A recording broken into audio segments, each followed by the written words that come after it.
تمام، الصوت واضح؟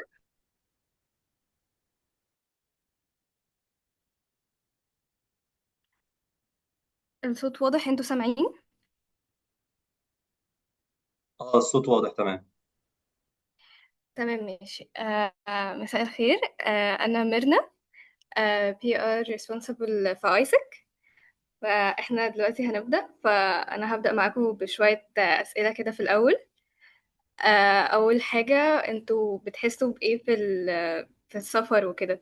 حد عايز يشير معايا؟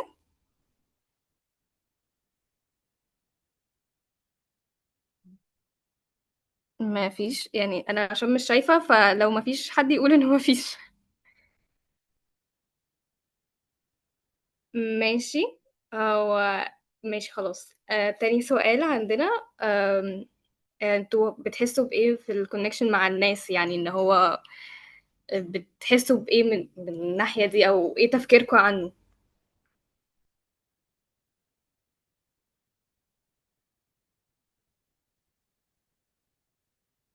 ماشي. لو حابين بقى ان هو دي بقى فكرة ايسك، ان لو انتوا عايزين تطوروا من نفسكم. وبيكون في ناس رافعه عامله ريز هاند. انا مش بيكون في ناس عامله ريز انا هاند. بس عشان مش اوكي خلاص تمام. ممكن بس معلش حضرتك يعني تخليهم يجاوبوا، لان انا مش شايفة، بس عشان انا فاتحة البرزنتيشن. ماشي، كان في باشمهندسه ميرنا، باشمهندسه مريم او مريم تقريبا، فخليها تدي رايها. اوكي ماشي، قولي رأيك في انهي سؤال. السؤال الثاني تقريبا. ممكن أقول رأيي في ماشي. الاتنين عادي. لا عادي، قولي الاتنين لو انت حابة. ماشي أوكي. بالنسبة للسفر هو بتبقى تجربة حلوة بس على حسب المكان، يعني أنا لو حابة المكان وكمان طريقة السفر والميثود of transportation اللي أروح بيها مريحة، فأكيد امم هحب يعني أسافر وكده. لكن لو المكان مثلا حر قوي برد قوي، على حسب برضو المكان يعني. تاني اللي هو سؤال لو انا فاهمة، ماشي كملي. تاني سؤال بالنسبة بقى للكونكشن، أنا بحب أعرف عن ناس جديدة واكتسب منهم خبرات واتعلم منهم حاجات جديدة وكده يعني. حلو قوي بجد، حلو قوي.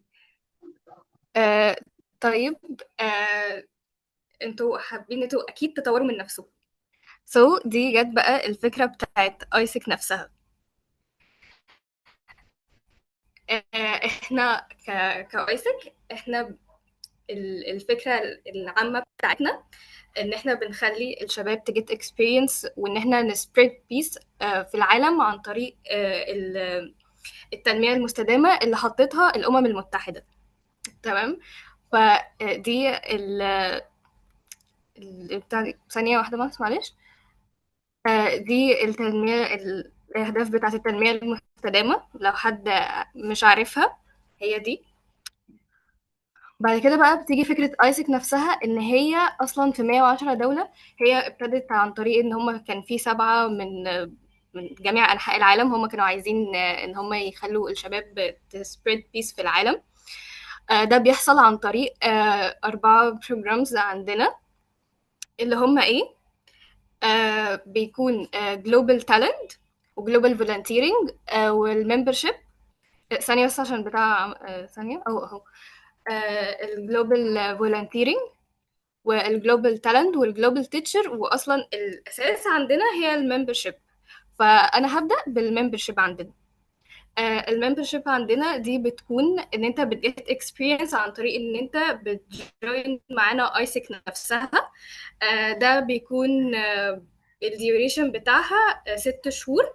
احنا بناخد ناس من اول 18 سنة ل 23، ودي بتعرف فيها حاجات كتير قوي. يعني انا كاميرنا من 6 شهور فاتوا اول ما دخلت ايسك مش زي دلوقتي، عن طريق بقى ان انا جبت اللي هو leadership experience. ان انا اتعرفت على ناس جديده، عرفت الناس في البيئه بتاعت العمل بتكون عامله ازاي. وحد عايز يتكلم ولا؟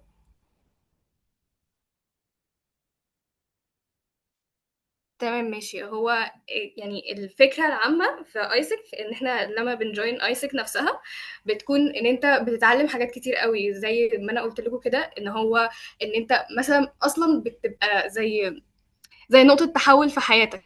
يعني أنا بقول لكم هو أنا كميرنا مش زي ما دخلت من 6 شهور. أكيد في حاجات كتير قوي اتطورت في، يعني أنا دلوقتي ما كنتش أعرف مثلا أدخل أكلم ناس زي ما أنا بعمل دلوقتي، إن أنا أقعد أشرح لناس إيه اللي بيحصل، إيه اللي أنا بعمله بالظبط، أكون 100% مقتنعة بالكلام ده. دي حاجة أصلا بتكون personal وتكنيكال في نفس الوقت، إن أنا بتعلم حاجتين مش حاجة واحدة. ودي الناس اللي هم كانوا معانا وخرجوا بيشتغلوا في الحاجات دي دلوقتي. وبعدين بتيجي بقى الحاجات بتاعة السفر نفسها. احنا كايسك، انت لو مش عايز تجوين ايسك از ممبر، بيكون ليك فرصه ان انت تسافر وتجيت اكسبيرينس عن طريق الميجر بتاعك، او حتى لو انت ما عندكش الميجر ده، انت عادي متاح لك ان انت تسافر في مقابل ان انت تجيت اكسبيرينس، وان انت تجيت الريسبوند اللي هو انت عارف الدنيا بيحصل فيها ايه، بتتحمل المسؤوليه، بيبقى في حاجات كتير قوي. البروجكت بتاعت جلوبال فولنتيرنج بتكون آه، حاجات كتير قوي، زي اللي هو الماركتينج والانجينيرينج والميديكال. في حاجات اللي هو ايه، لو انت مثلا خلاص انت مش عايز حاجة زي كده، او انت مش عايز حاجة تبع الميجر بتاعك، فخلاص في اللي هو حاجات تبع المناخ، الطبيعة، حتى ان انت بتروح الشواطئ، ان انت تنظف الشواطئ او كده، ان انت تعلم الاطفال الصغيرة عن طريق الاكتيفيتيز. في حاجات زي ريز يور فويس، دي بتكون للبنات اكتر، ان انت بتروحي تعلمي البنات او الستات ازاي اللي هو تعرف حقها، وان هي تشوف هي هتحمي نفسها ازاي، حاجات زي كده. هو كلهم actually بيتجمعوا في حاجة زي كده يعني. بس دي بتحصل، بتبقى قد ايه؟ بتكون من 4 ل8 أسابيع، ل8 أسابيع. دي انت بتتعلم فيها حاجات كتير قوي، زي ان انت مثلا اصلا بيحصل culture exchange، ان انت بتروح البلد اللي انت مختارها، بيحصل فيها اللي هو انت مثلا بيحصل اوتنج كل اسبوع، انت بتنزل تتعرف على البلد، وما بتكونش لوحدك، انت ما بتتعرفش لوحدك، انت بيكون معاك تيم من ايسك هناك، هو مسؤول عنك في كل حاجه، من اول ان هو بياخدك من المطار لحد ما بيسلمك للمطار تاني، العمله، الفلوس، اللي هو الكورد اللي انت بتتكلم منه، كل الحاجات دي هو بيكون مسؤول عنك فيها، هو مش هيسيبك، محدش هيسيبك. بلس ان انت هتتعلم ان انت هتليد نفسك اصلا، اكشلي ان انت تروح مكان لوحدك، بتدرس فيه او مش بتدرس فيه، بتشتغل فيه، بتدرس من خلال الشغل ده حاجات، دي نفسها كويسة، ان انا اعرف اليد نفسي، اعرف اتحكم انا هصحى امتى وهنام امتى والكلام ده كله. بلس ان انت اكشلي بتاخد من ايسك نفسها 3 شهادات، شهاده من الامم المتحده، وشهاده من ايسك ان ايجيبت، وشهاده من المكان اللي انت اشتغلت فيه اكشلي يعني. ده غير ان انت برضو زي ما هنرجع يعني اللي ورا شويه، ان احنا برضو هنساهم في ان احنا نخلي تنميه مستدامه يعني. بس دلوقتي في حاجتين كمان اللي هو في البروجكتس بتوعنا، اخر حاجتين، جلوبال تالنت وجلوبال تيتشر. اول حاجه جلوبال تالنت. جلوبال تالنت ده بيكون هو نفس الجلوبال فولنتيرنج، بس اكشلي بتكون على اوسع شويه، ان هي بتكون من 6 شهور ل 12 شهر اللي هم سنه، او بتطول، ممكن تبقى سنه او سنه ونص او كده يعني، اللي هو بتبقى بتطول لان هي بتكون فيها سي في، وان انت بتبقى قاعد واخد بوكيت ماني على الحاجه دي ان انت بتشتغلها. دي بيبقى فيها حاجات كتير قوي، زي اللي هو زي ما انا قلت، اللي هو الانجينيرنج والماركتنج والاي تي والكلام ده كله، هي بتبقى هي الفولنتيرنج زي اللي انا شرحتها، بس هي بتبقى المده بتاعتها اطول، وبيبقى فيها سي في، لان انت بتروح شركه انت بتشتغل بفلوس. وده طبعا بيحصل بقى اللي هو انترفيو ومش عارف ايه والكلام ده كله، علشان المده بتطول وكده. جلوبال تيتشر هو برضو نفس الكلام، ونفس المده بتاعت جلوبال تالنت، بس دي بتبقى سبيسيفيك قوي للناس اللي هي رايحه تدرس حاجه يعني بالتحديد، ما بتكونش عامه. يعني تالنت انت ممكن تروح تدرس اي، يعني مش تدرس اللي هو تتعلم اي حاجه، لكن دي لا، للتيتشرز بس.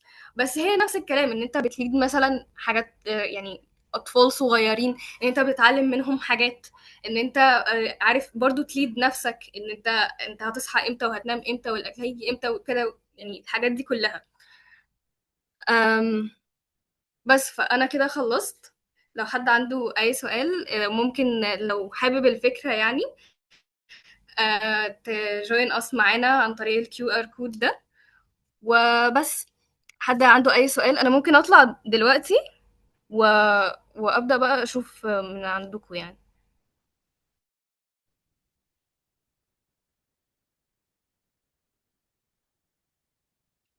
تمام. انا شفت حد رافع ايده فممكن يقول.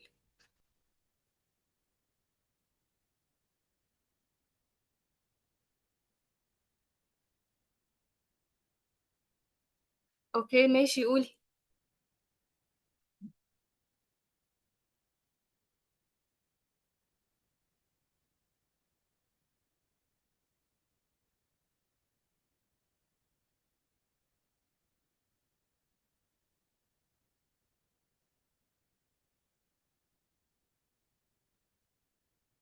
المهندسة بتسأل لو أنت عندك سؤال يا مريم باشمهندسة انت مريم. كنت رافعه ايدك تتكلمي؟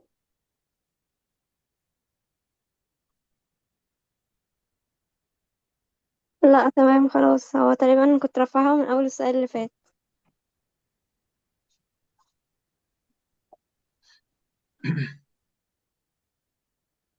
طيب في تمام حد ماشي. انا عنده، ممكن بس معلش ما سمعتش. لو في حد عنده سؤال للباشمهندسة ميرنا ممكن يسأل، ولو ما فيش ممكن يطلب مننا إن إحنا نبعت رقم أو رقمها أو كده، أو رقم حد يتواصلوا معاه. فلو في سؤال دلوقتي اتفضلوا، لو ما فيش ممكن تسأل يعني. في حد في الشات؟ لا، ده هو بيطلب بس إن هو يعمل لها زي تلخيص وكده. في حد لسه عنده أي سؤال؟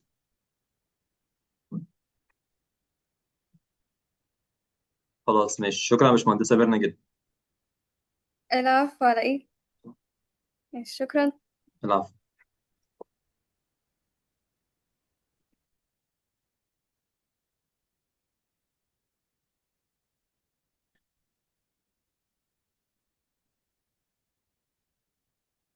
الشير ظاهر عند الكل؟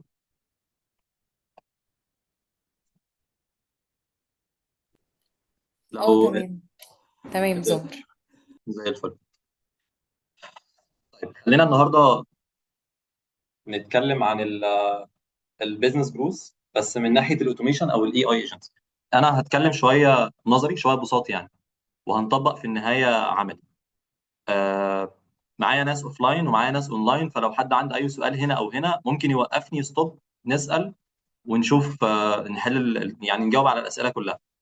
فانا ممكن ما اخدش بالي من الاوفلاين من الاونلاين، فممكن حد يفتح المايك يقول يا باشمهندس عندي سؤال، او لو انا اخدت بالي هبرميشن على طول.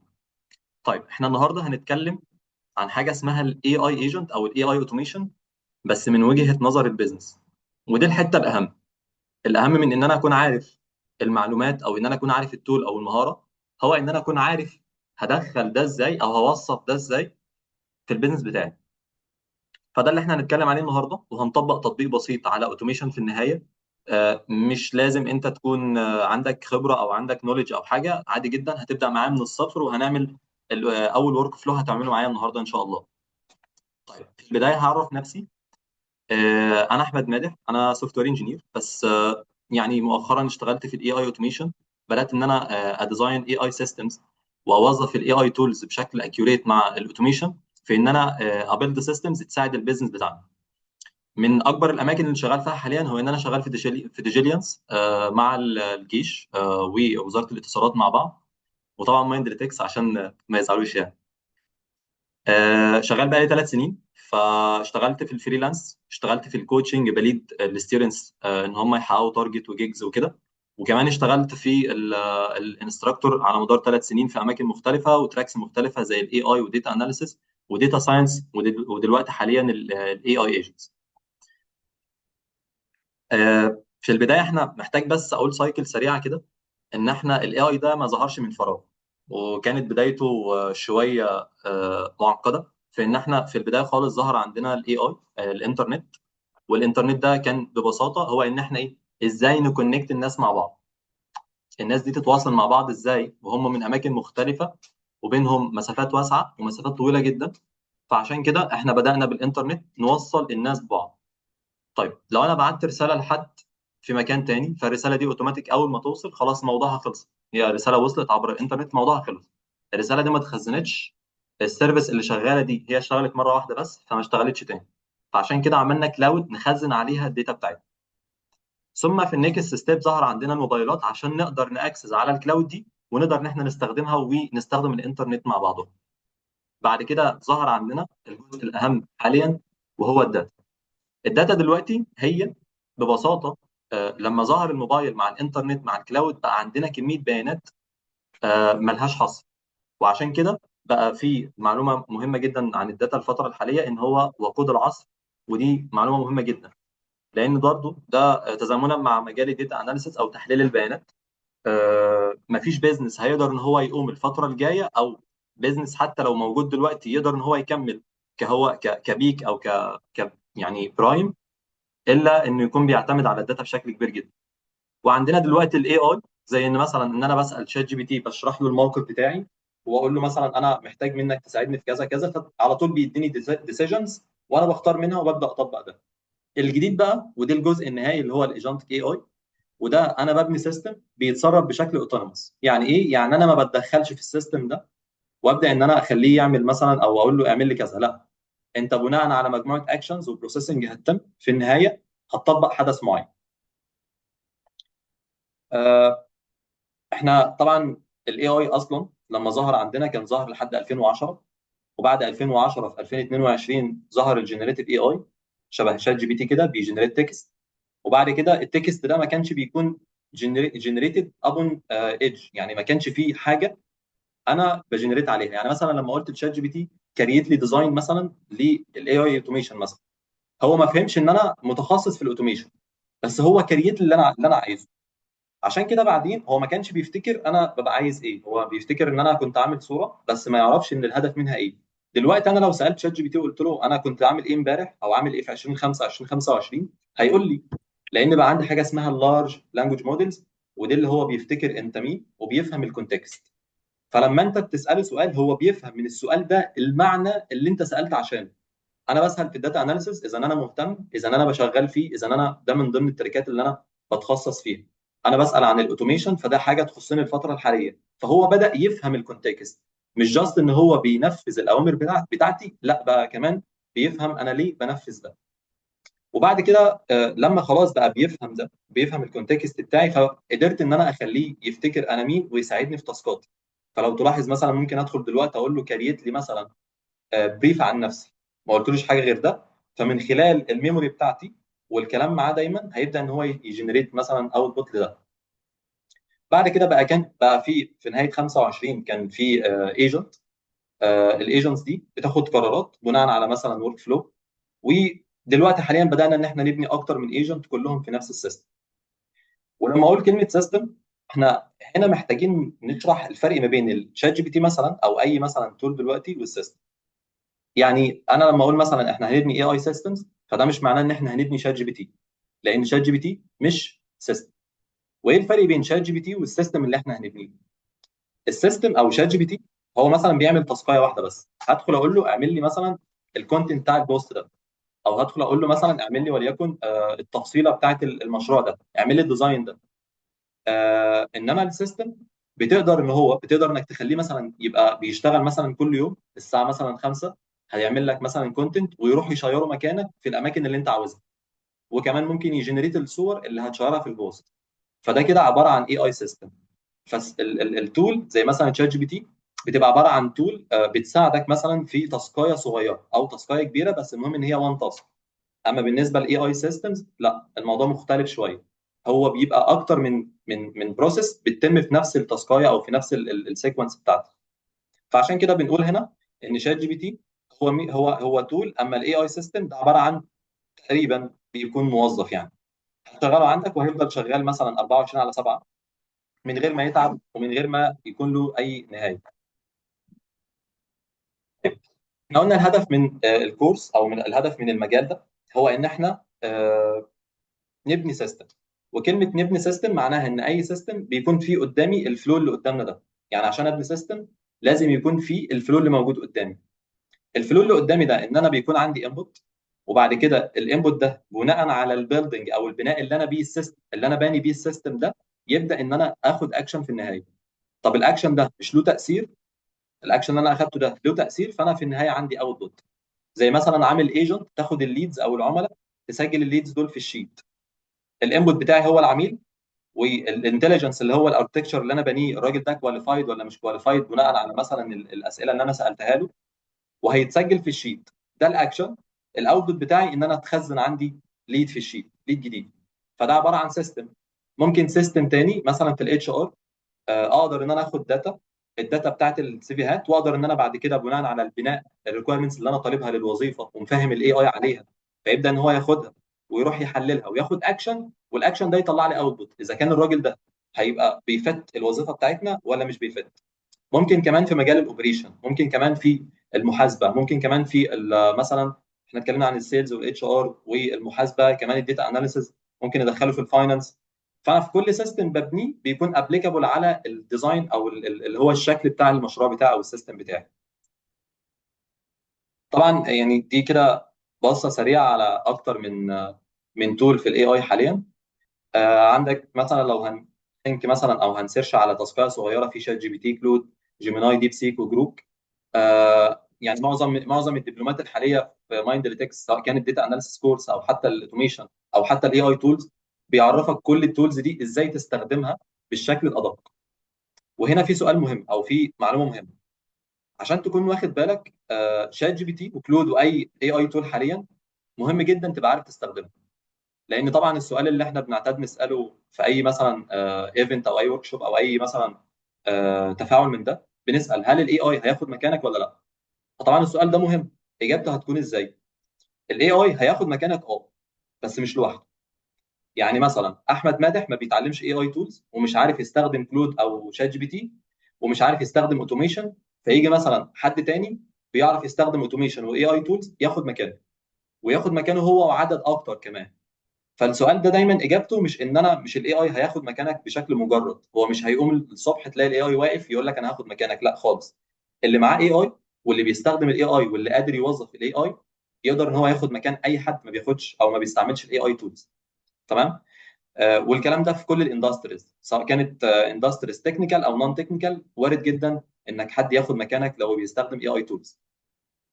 طبعا في الكودينج عندنا كيرزر وعندنا كلود كود واكتر من تول هنتعرف عليهم بشكل عملي اكتر قدام. وفي الريسيرش بريبكسيليتي، وفي نوت بوك ال ام اللي هو بتاع جوجل جيميناي، وفي جيني سبارك. عندنا في الديزاين كانفا، وفي ميد جيرني، وفي نشيل دي كمان دلوقتي، وفي ران واي وبيكا وادوبي فاير فلاي، وفي الفويس 11 لابس واوبن اي اي والفويس اوبن اي اي فويس وفاير فلايز، وكمان فيسوم عشان الميتنجز واللي هو بيسجل او بيريكورد الميتنجات اللي هي المعلومات اللي فيها. والاوتوميشن وده الجزء الخاص بينا النهارده كمان بالتفصيل، ان اي تي ان اللي احنا هنشتغل بيها، وميك وزافير لونج جراف وكيو اي ار. دي عباره عن الاي اي تولز الموجوده. الاي اي تولز دي احنا بنقدر ان احنا نتعلم منها جزء كبير جدا، ونخلي الاي اي تولز دي تفوكس اكتر على الحته اللي احنا هنشتغل فيها وتساعدني فيها، تزود البرودكتيفيتي بتاعتي او تقلل التايم او تزود مكسبي بالنسبه للبروفيت والكلام ده، الكلام اللي انا هقوله دلوقتي. عشان نفهم او عشان نكون دايما موجودين في سوق العمل لازم نكون فاهمين بيزنس كويس. ومعنى كلمه بيزنس كويس هو انا ببني اداه عشان احل بيها مشكله في سوق العمل. ببني اداه احل بيها مشكله في البيزنس. والاداه دي لازم تحل حاجه من اربع حاجات، على الاقل حاجه واحده بس. اول حاجه، يعني انا دلوقتي لو عندي بيزنس، البيزنس ده عايز احل فيه مشكله، فما ينفعش ابني سيستم ما بيحلش حاجه من الاربعه دول. اما ان هو يماكسمايز البروفيت، يزود لي الريفينيو بتاعي، او ان هو يقلل لي الكوست. انا بستخدم مثلا تول معينه بتاخد مني تكلفه اكتر، فابني سيستم تقلل لي الكوست دي. او اني ازود السبيد، اقلل تايم. يعني لو مثلا في بروسيس عندنا في الشركه بتاخد وقت طويل جدا، فليه ما نبنيش مثلا اوتوميشن يسهل لنا ده. او ان انا مثلا اعلي الكواليتي بتاعت السيستم بتاعي. مفيش بيزنس اقدر ان انا اعمل سيستم ليه واقول عليه سيستم لا غير لما يكون بيحل حاجه من الاربعه دول. طب لو ما بيحلش حاجه من الاربعه دول فده هنقول عليه ديمو. وديمو معناها ان ده عباره عن سيستم مجرد ما بيضيفش اي اضافه جديده عن اصلا اللي بيتم. يعني انا لو بس بشتغل مثلا بطريقه معينه، والطريقه دي مثلا مش اكيوريت، فانا ما ينفعش ابني سيستم ما بيحلش حاجه من السيستم القديم. انا كده ما اضفتش حاجه. طيب نقدر ندخل الاي اي تولز اللي احنا هنبنيها دي في انهي تراكس؟ نقدر ندخله في مجال السيلز مثلا، نعمل سيستم يظبط لي الاي اي او يظبط لي الليدز، يهندلهم لي. نعمل سيستم ان هو يفورورد الليدز دول في المكان مثلا اللي احنا بنخزن فيه الداتا بتاعتنا بشكل اوتوماتيك، وانا عامل مثال على ده النهارده. في مجال السبورت او الكاستمر سيرفيس، في مجال الفاينانس، في مجال الاتش ار، الماركتنج والكونتنت كرييشن والاوبريشنز والديتا اناليسيس.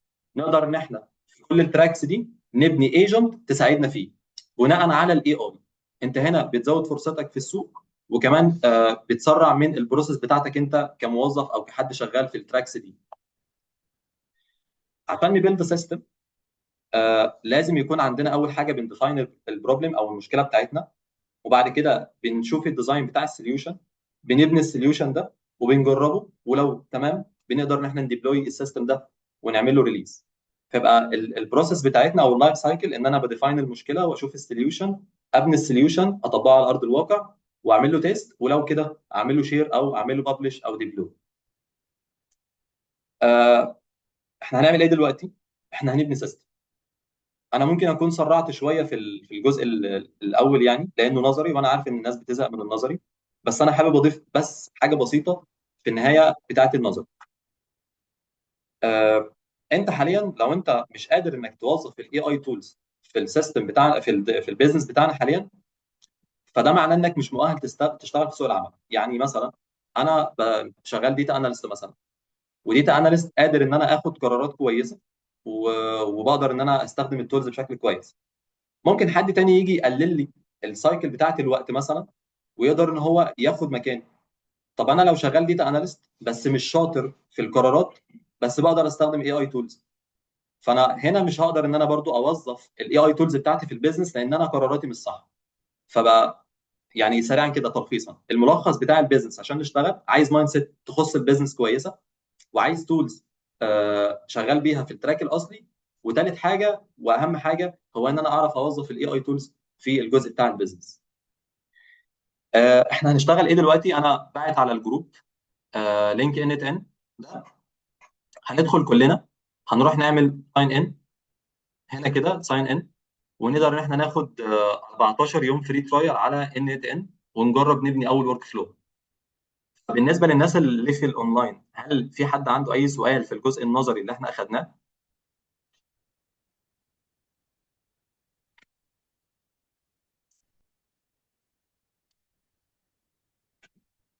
انا عندي سؤال.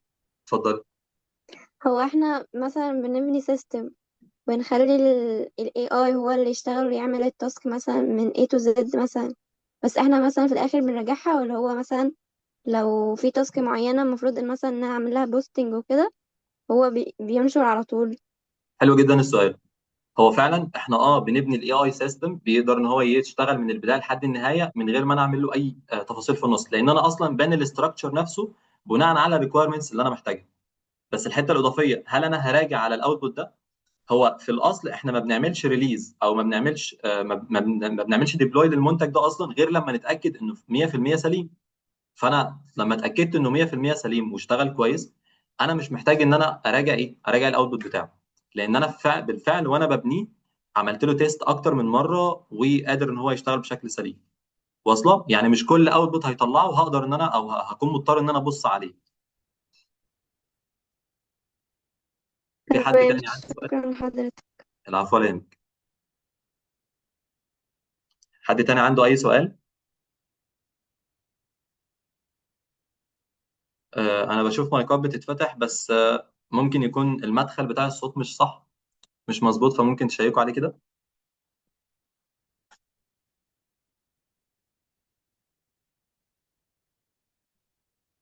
طب الاوفلاين عنده سؤال؟ عندكم اسئله؟ ما هو ده معناه حاجه من اتنين، يا اما فاهمين قوي قوي، يا اما فيش. تختاروا انهي؟ فاهمين كويس. هو عموما السايكل بتاعت الاي اي فيها حاجات تفاصيل كتير قوي بتتقال، زي مثلا ازاي نكتب برومبت لشات جي بي تي، وازاي ان احنا نستخدم الاي اي تولز بشكل اكيوريت، وكمان ازاي ان احنا نخلي كل مثلا او اخلي مثلا شات جي بي تي لو عمل هلسونيشن او اي اي تول خرجت او انحدرت عن المسار الاساسي ازاي نرجعها. كل دي تفاصيل شويه نظري، بس هنفهم بيها اللوجيك. بس تقريبا عامل الوقت مش هيكون مسعف ان احنا نتكلم عن كل التفاصيل دي، وازاي مثلا شات جي بي تي بيجنريت اوتبوت، او اي اي تول يعني. عشان يعني على سبيل المثال يعني، شات جي بي تي دايما على سبيل المثال، انما مش على سبيل الحصر يعني. طيب بالنسبه للناس الاونلاين خلاص مفيش اي اسئله. بالنسبه للناس الاوفلاين برضو تمام، ولا في حد كتب تحت؟ لا تمام جدا. آه عايز اقول لك ان السؤال بيقول ان عايز يعرف اي تولز تانية غير ان ات ان، لان طبعا الان ات ان في الانتجريشن معقد شويه. يعني هو فعلا معقد شويه في الانتجريشن، بس هو افضل من حيث الفلكسبيليتي. يعني انت من خلال ان ات ان بتقدر تبني السيستم مور كومبلكس اكتر من مثلا ميك وزابير. فهو في تولز تانية اسمهم ميك وزابير، اكتبهم لك في الشات. من فضلك يا باشمهندس ممكن سؤال صغير؟ اتفضل. نبارك فيك. ال N8N هو بلاتفورم كونسبت يعني ولا تول؟ يعني لا تول زيها زي الشات جي بي تي، ولا لا هو كونسبت للورك فلو؟ لا هي بلاتفورم بتبني بيها. يعني انا دلوقتي هفتح لك وهنبني جواها سيستم، او هنبني جواها يعني مثلا يعني تول. على سبيل المثال يا باشمهندس انا اسف قاطع كلامك، ايه فرقها من الشات جي بي تي مثلا او الكلود؟ هي مش اي اي تول اصلا، ان 10 مش اي اي تول. واصله؟ جميل جدا. ايوه يعني تمام هي تمام. هي ما بتندرجش تحت بند الاي اي تولز، بس هي تول بتبني بيها تول، او هي عباره عن بلاتفورم يعني شبه دي كده. شايف بتبني شايف بيها ورك فلو او بروسيس يعني. ده كده مثلا، ده كده ايجنت. انا بنيها بتعمل ايه؟ ممتاز. بتعمل لي مثلا تاسك معينه، بتاخد داتا من موقع او ويب سايت زي الويب سايت ده. ده مثلا مادح زي اي اي سيلز سيستم. ده عباره عن سيلز سيستم مبني. تمام. لما انا بدخل الليدز بتوعي مثلا من هنا، انا دخلت مثلا الليد الاولاني، اوتوماتيك يروح هنا يسمع لي في الورك فلو بتاعي، واوتوماتيك يروح يتسجل هنا في الداتابيس بتاعتي. انا دلوقتي باني ده على بعضه اي اي سيستم. واصلك؟ فانا ما بستخدمش شات جي بي تي مثلا او اي اي تول بعينها تبني لي حاجه معينه. انا بستخدم مثلا طيب مجموعه تولز مع بعض تبني لي في النهايه برودكت، تبني لي في النهايه سيستم. طب جميل جدا. طب الانبوت انا اللي ادخله في على ال N8N بنفسي، ولا انا ممكن اربطه مثلا بسيستم عندي ياخد الانبوت منه؟ مثلا ممكن ممكن اربطه عندي بسيستم ممكن موجود. تربطه. هنطبق على حاجه زي كده دلوقتي، هتتخيل الشكل اكتر يعني. الف شكر يا باشمهندس، جزاكم الله خير. ولا يهمك.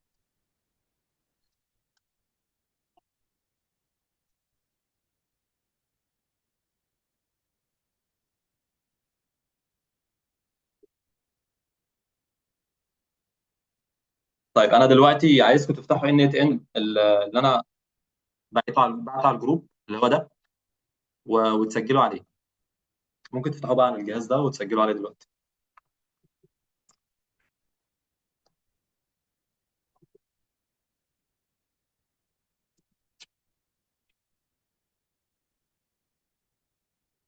كل الناس اللي في الاونلاين تسجل معايا عشان تقدر ان هي تستوعب الفكره في النهايه.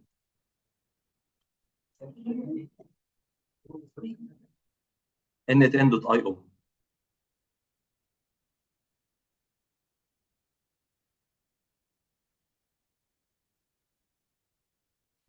كل الناس عملت ساين ان اونلاين.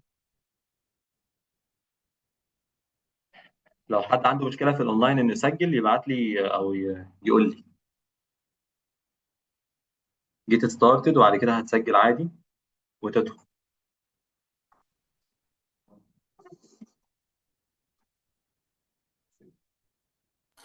انا ممكن اسال بس سؤال سريع؟ هو انا دلوقتي لو انا شغاله على باك اند لموبايل ابلكيشن، بس الباك اند دي لازم افتح يوزر وباسورد وبعدين اعمل اكسبورت للديتا، فهل دي كلها حاجات هتبقى عوائق هتقابلني لو انا عايزه اعمل انتجريشن واوتوميشن والكلام ده؟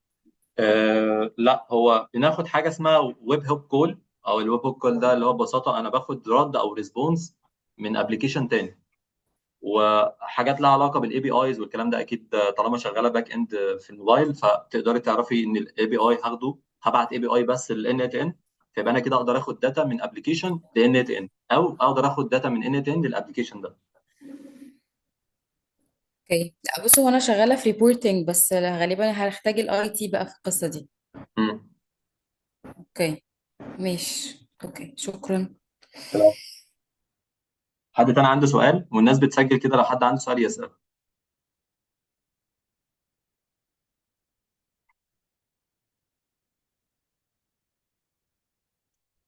طيب، كل الناس سجلت؟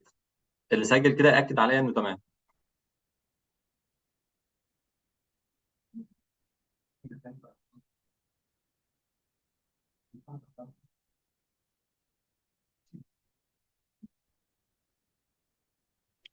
هو انا سجلت، بس هو بيجيب لي صفحة open admin panel، فكده اتسجل ولا ايه؟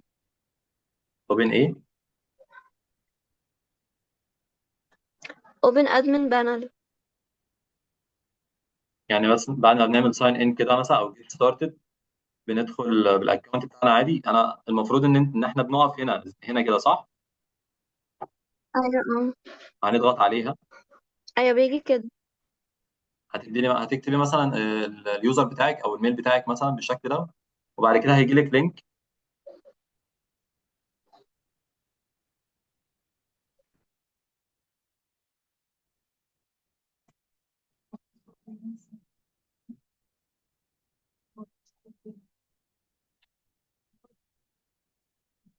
هيجي لك لينك على الميل اللي انت حطيتيه هنا في الورك سبيس اونر.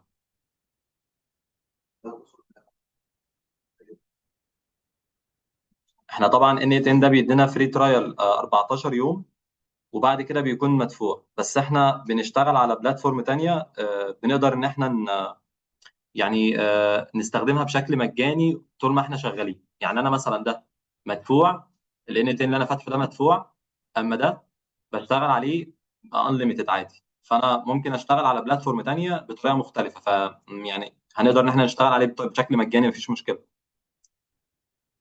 فالمفروض ان احنا دلوقتي هيجي لنا ميل على الموبايل، هندخل من خلال الميل ده.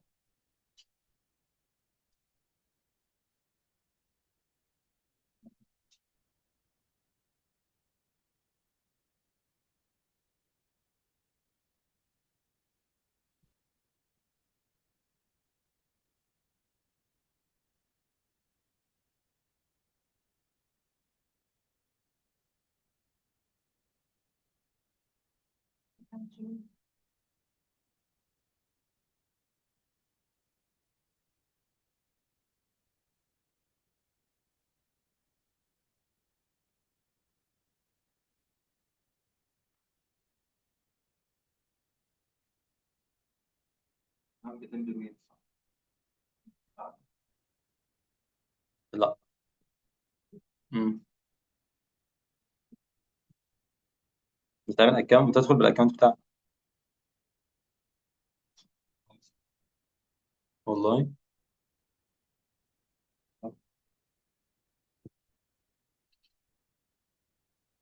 انت عملت ساين ان على لينك على ان 10 قبل كده؟ انت ما فيش معاك اكونت تاني؟ اكونت جيميل، اه.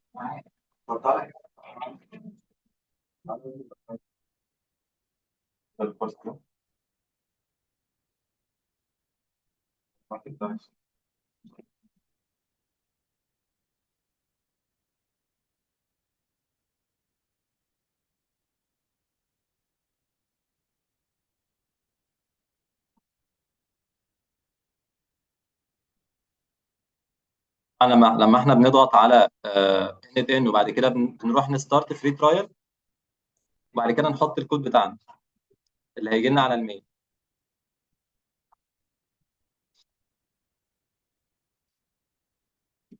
بعد كده مثلا بملي الاعدادات بتاعتي دي، وبعد كده بستارت فري ترايل وادخل عادي على طول.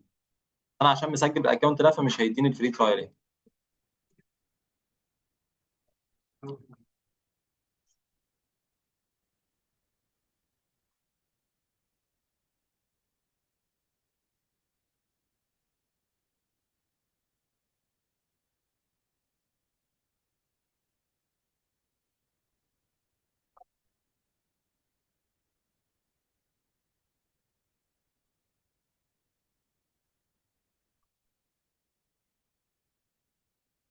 هو هنا بيقول لي ان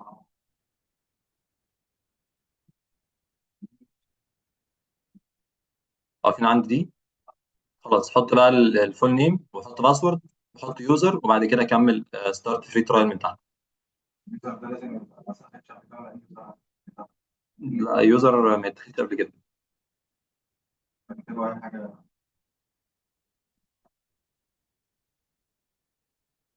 الجروب مفتوح كله يبعت ولا؟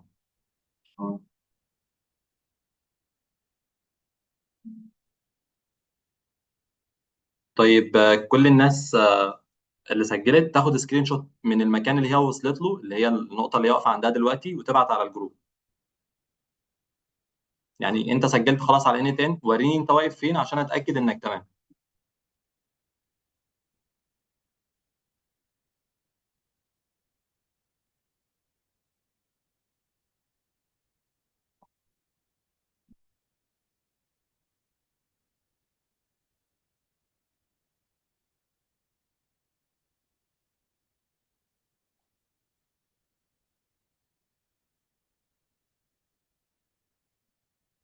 خلاص الناس اللي واقفة في النقطة بتاعت بيلد او ورك فلو، احنا كده تمام كده ضن.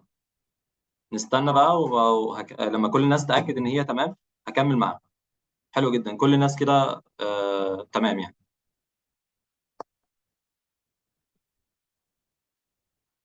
سجلته تمام. اقول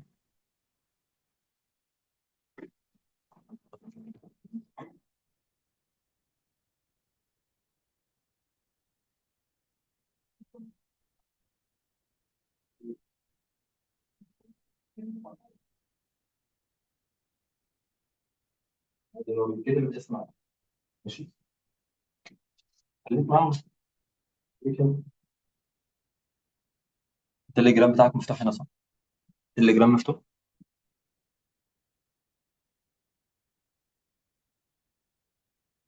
هل في حد لسه متأخر عند النقطة دي؟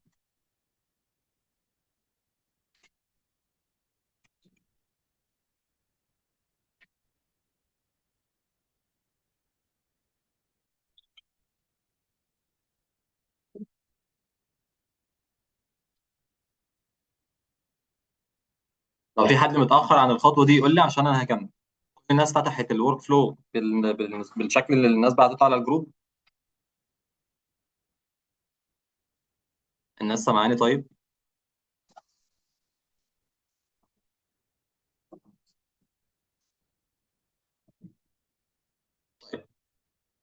خلاص بما ان الكل فتح واحنا واقفين هنا كده في الشاشة دي، انت هتلاقي قدامك دلوقتي بيلد ورك فلو، وكمان اللي هو خليك عندك اسيستنت. فاحنا مش هنحتاج الاسيستنت دلوقتي، احنا هنحتاج ان احنا هنيجي فوق هنا كده على الشمال هتلاقي في علامة بلس. شايفين علامة البلس اللي فوق على الشمال؟ ممكن تكون ظاهرة بالشكل ده، وممكن تكون ظاهرة، يعني ممكن تكون جاية هنا فوق وممكن تكون جاية في الجنب. فانا هضغط على اللي في الجنب هنا كده، هتلاقي في عندك حاجة من ثلاثة: نيو ورك فلو ونيو كاردينيشال ونيو بروجكت. احنا هنختار نيو ورك فلو لان ده الفلو اللي احنا هنبنيه دلوقتي. هيجي لي الصفحة دي. يبقى انا اول ما هبدا ابني او اضغط على الورك فلو بالشكل ده، هاجي واقف هنا. تمام. وانا واقف هنا اقدر ان انا ابني ايجنت او ابني الورك فلو زي مثلا الورك فلو اللي انا كنت بنيه من شويه.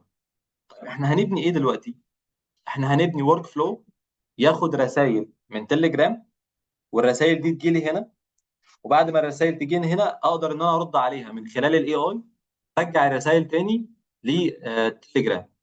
يبقى اول حاجه هاخد الرسائل من تليجرام، وبعد كده هرجع بالرساله من الاي اي لما يرد عليها هرجعها تاني للتليجرام. فانا في البدايه خالص محتاج ان انا اوصل تليجرام هنا. فابني ازاي ورك فلو؟ لو لاحظت هتلاقي عندك اد فيرست ستيب. فيرست ستيب يعني انت هتضيف اول خطوه عندك في الورك فلو، وده الايديتور ده اللي احنا بنبيلد فيه الورك فلو بتاعنا. هتلاقي عندك فوق اكسكيوشنز، وده عمليات الرن اللي بتبقى اتحصل لها رن. يعني لو الابلكيشن بتاعك انت مثلا عملت له رن مره اثنين ثلاثه، كل عمليات الرن بتكون متسيبه هنا. ومش بس كده، كل عمليه رن انت بيكون في عندك انبوت واوتبوت تقدر تبص عليهم من خلال عمليات الاكسكيوشن عشان تبقى عارف انت بنيت ايه بالظبط. لو ضغطت على البلس هتلاقي جالك هنا فوق what triggers this workflow. كلمه تريجر يعني معناها ايه هي النقطه اللي هتستارت الورك فلو بتاعتي. ممكن تكون رساله، ممكن تكون مثلا ويب هوك كول، يعني في ابلكيشن تاني اصلا غير ان 10 حصل فيه تغيير. ممكن مثلا انت رابط فولدر على الدرايف وحاطط فيه فايلات فتضاف فيه فايل جديد فالورك فلو ده يحس بالتغيير. ممكن مثلا آه، سطر جديد اتضاف في جوجل شيت فيبقى انت عايز تسمع او تحس بالسطر اللي اتضاف ده وتشوفه هو عباره عن ايه ويتبعت لك مثلا كريبورت على الجيميل مثلا. كل ده نقدر ان احنا نبداه من خلال حاجه اسمها التريجر بتاعي. هتيجي في السيرش وهتكتب تليجرام. اول ما تكتب تلي كده هيظهر لك تليجرام، فبعد كده هتضغط عليه. يبقى انت في السيرش ضغطت على البلس ظهر لك السيرش، هتكتب في السيرش تليجرام. تمام، اول حاجه تليجرام ظهرت صح، ظهرت عندكم. هتضغط عليها هتلاقي جالك مجموعه تريجرز.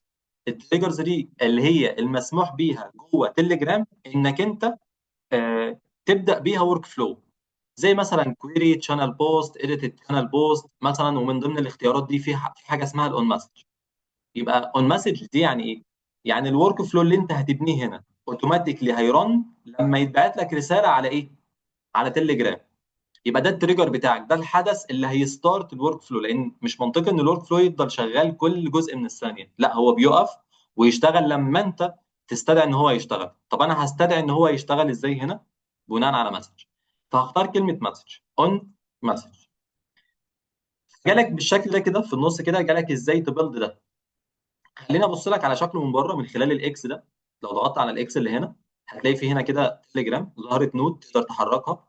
تقدر انك انت تضغط على كنترول وتتحرك في الكانفاس بتاعك او المكان اللي انت بتبلد فيه. هتلاقي في كلمه اكسكيوت ورك فلو تحت، يعني رن لي الورك فلو ده بشكل فعلي. هتلاقي على اليمين هنا بلس، يعني لو انت عايز تضيف اي نودز تانية دي اسمها نود. والنود معناها اللي هي التركيبه البنائيه للورك فلو بتاعك. طيب ايه النكست ستيب؟ انا عاوز دلوقتي الورك فلو ده اربطه بالتليجرام بتاعي انا عشان لما يجي لي عليه رساله يشغل عندي الورك فلو. طب اربطه ازاي؟ لو انا عايز ادخل جواها تاني وابدا ان انا اعدل فيها بضغط عليها دبل كليك تفتح معايا. من هنا كده اقدر ان انا اربطها بتليجرام بتاعي. فهتلاقي في عندك هنا كلمه سيت اب كريدنشال، شايفينها؟ كلمه سيت اب كريدنشال مكان الماوس بالظبط. لو ضغطت على سيت اب كريدنشال هيجي لك الشكل ده.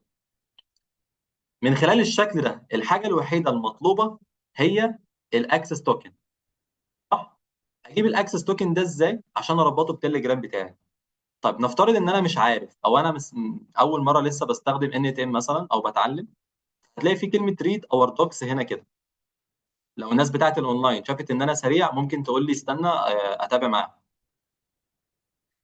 يبقى كلمه ريد اور دوكس، اضغط على ريد اور دوكس كده الاقيه وداني لمكان تاني اسمه ان ان دوكس، اللي هو الدوكيومنتيشن بتاعت ان ان اللي بيشرح فيها ازاي اعمل حاجه اسمها كريدنشال. وخلينا نستوب دقيقه. يعني ايه كلمه كريدنشال؟ انا دلوقتي لو عايز اوصل على تليجرام بتاعي، فازاي تليجرام يعرفوا ان انا فعلا اللي عايز اوصل ان ان بتليجرام؟ طب ما ممكن مثلا يوزر تاني على جهاز تاني بيحاول يوصل على تليجرام بتاعي انا. فكلمه كريدنشال اللي هي معناها ببساطه انا بديك الصلاحيات ان انت يعني تروح تستخدم المنتج ده بالذات الحساب ده. طب جوجل مثلا لو انا عم باني جوجل شيت وعايز انا اروح ابقى اضيف في الجوجل شيت ده او اسحب منه بيانات، فانت طبعا بتضيف في شيت مين وهل ليك الصلاحيات انك تضيف فيه ولا لا. طالما انت بتديني الصلاحيات دي وبتبني ليا زي مثلا مسار كده او كوبري اقدر ان انا اروح من خلاله اضيف بيانات او اخد بيانات، ده اسمها كريدنشال. فازاي اربط ما بين تليجرام وان ات ان اللي هم ابلكيشن من انثروبيك وابلكيشن من تليجرام، شركتين ما لهمش علاقه ببعض، فازاي تقدر انك تربطهم ببعض؟ ده ببساطه كريدنشال. طيب عشان اربط تليجرام ممكن امشي هنا خطوات. هو بيقول لك هنا ايه؟ هي التليجرام اكونت، يعني ده خلاص البري ريكويست او الحاجه اللي لازم تكون موجوده عندي قبل ما ابدا ان انا اشتغل عليه ان يكون عندي تليجرام اكونت. هتمشي واحده واحده هتلاقيه بيقول لك ازاي تكريت الاي بي اي بتاعك اللي هو الاي بي اي المطلوب جوه ان ات ان. فانا دلوقتي هتلاقيه بيقول لك ستارت تشات ويز بوت فازر. هو ايه بوت فازر ده؟ بوت فازر ده عباره عن بوت موجود جوه ايه؟ ان ات ان. طيب هفتح ان ات ان، هفتح تليجرام عندي على الجهاز بتاعي. لو هو مش على الجهاز ممكن تفتحه في البراوزر وتسجل فيه. هفتح ان ات ان، هفتح تليجرام عندي، وهفتح الاكونت ده واكتب فيه كده في السيرش بوت فازر. يبقى انا فتحت يعني تليجرام. البوت فولدر دي يا باشمهندس تشانل معينه مش التليجرام كله يعني؟ لا مش التليجرام كله، بوت فازر بالشكل ده. طب بي اتش تمام. اي ار. يبقى لازم اكتب بوت فازر صح كده. يبقى كل الناس دلوقتي، حتى انا هستنى ثواني كده عشان الناس اللي مش مسجله تليجرام تسجل. المطلوب منك دلوقتي انك تكون فاتح التليجرام على الجهاز بتاعك او البراوزر، وبعدين تبدا تكتب في السيرش بوت فازر بالشكل الصح ده.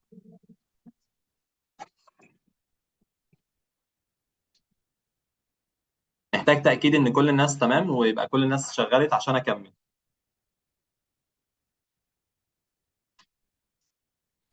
هو معلش ممكن تاني زي عملنا كونكت التليجرام؟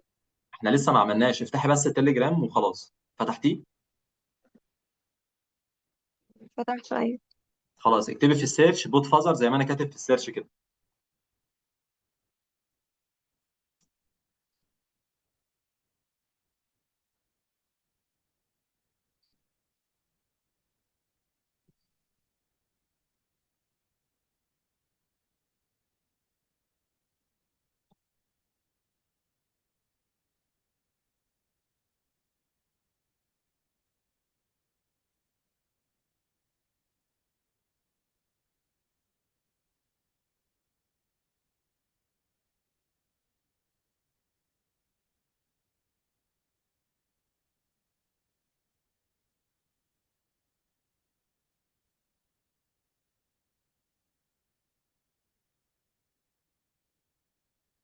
عندك تمام جبته؟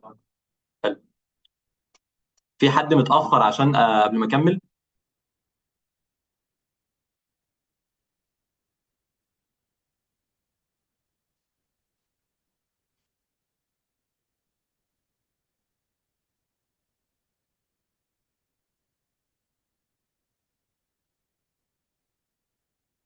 طيب بما ان الكل تمام، لما كتبت في السيرش بوت فازر هتلاحظ ان في بوت فازرز او اكتر من نتيجه طلعت لك.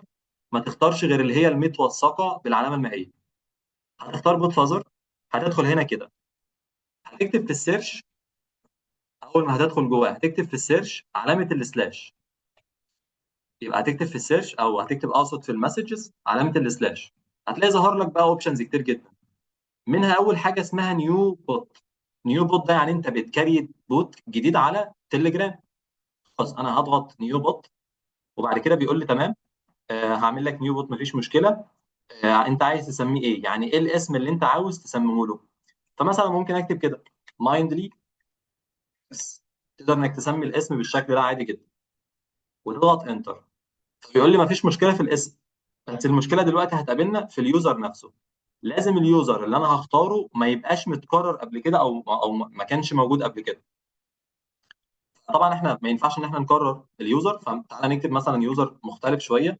مايندلي ويز مثلا مادح. وهتلاحظ هنا في المسج اللي قبلها على طول بيقول لك ايه؟ لازم الكلمه بتاعت اليوزر تنتهي بكلمه بوت. لازم تنتهي بكلمه بوت. مثال هنا مثلا اندرسكور بوت او بي كابيتال او تي. لازم في النهايه اكتب مثلا بوت، اكتب مثلا بالشكل ده بوت، وهضغط انتر. لو الاسم ده واليوزر اللي انا كتبته ده كان موجود قبل كده هيقول لي سوري، ومش هيقدر ان هو ياخد اليوزر ده وهيقول لي جنريت يوزر تاني. طب لو ضن وتمام هيطلع لك الرساله او المسج دي.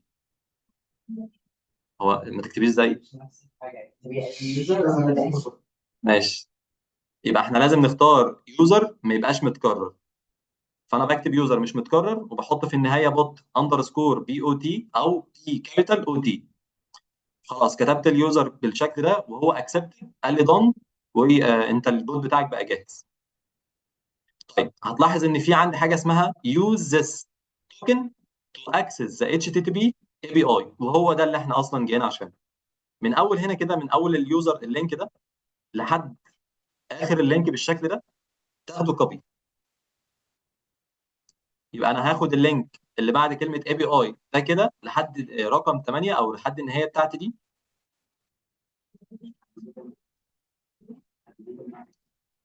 هاخده كوبي كنترول سي.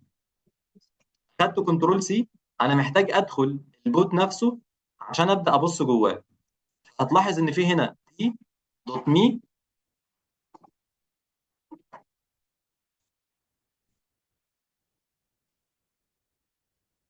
تمام. هتلاحظ ان في هنا لينك هتضغط عليه بالشكل ده، دخلنا على البوت اللي اسمه مايند ليتكس. يبقى انا كده دخلت على البوت بتاع مايند ليتكس جواه. هضغط ستارت، ويبقى انا كده عملت البوت اللي هبعت رسائل منه تروح لان ات ان. يبقى انا دلوقتي عملت ايه؟ انا عملت ببساطه بوت هبعت منه رساله تروح لان ات ان. طبعا انا واخد الاكسس توكن كوبي، ارجع تاني على ان ات ان على الصفحه دي. ممكن تيجي من هنا كده تسمي ده مايند ليتكس برضو، مايند ليتكس مثلا بوت مثلا، عشان يبقى انت كده سميت النود من بره او سميت الكريدنشال دي مايند ليتكس بوت. هتحط الاكسس توكن بتاعك هنا كده. يبقى انا حطيت الاكسس توكن اللي انا اخدته من المسج اللي جات لي هنا، وسميت دي هنا بالشكل ده على حسب ما انا عاوز، وهضغط سيف. لو المسج دي جات لي initial successfully created وجالي الكونكشن هنا tested successfully، يبقى انا كده ماشي سليم. هضغط اكس وهخرج من هنا، يعني هقف في الكانفاس بتاعي عادي خالص.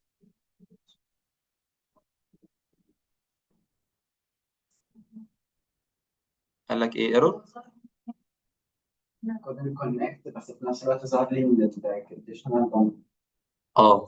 يعني انت ظهر لك هنا كده، لو انا جيت بالايديت هو ظهر لك اللي هي الكونكشن تم، بس دي لا. تحت يمين هنا لا. هنا قال لك ريتراي. اه بص لك اهي.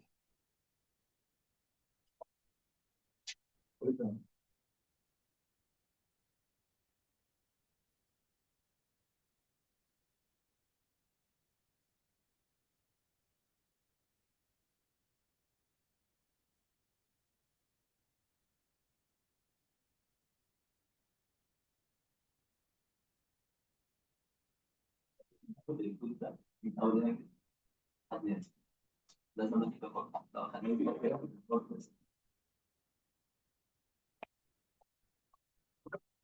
احنا بس ممكن نرجع خطوة لورا، انا معرفش ممكن ايه اللي اخده كوبي. طيب خليك معايا ثواني. اوكي. المسج اللي طلعت لك في البوت، اللي هي اقفي عندها كده، المسج اللي طلعت في البوت نفسه، المسج دي شايفينها؟ اللي هي done congratulations on your new bot دي. بالظبط. انا عايز اخد انهي ماشي. كوبي؟ انا عايز اخد دي من اول الثمانيه دي لحد الثمانيه دي، اللي هو اللينك اللي باللون الازرق. ما ينفعش اخد مثلا جزء منه. اوكي. في ناس اول ما هتضغط عليه، كده هيتاخد كوبي تكست كوبي تو كليب بورد. الكلام ده مش مظبوط. لو اخدت ده بالشكل ده مش هيكون مظبوط، فانا لازم اخده بايدي. ماشي. انا لازم اجي كده بايدي من اول التوكن كده لحد اخره، اخده كوبي واحطه، ابليسه هنا في الجزء بتاع الاكسس توكن جوه الان تاني. اوكي ماشي. لو ضن واكد عليا عشان نكمل مع بعض. ماشي، بعد ما ما اعمل له بيست ادوس سيف ولا؟ سيف هنا. لو المسج دي جت يبقى كده تمام، وكده ربطنا ان ان بالبوت بتاعنا.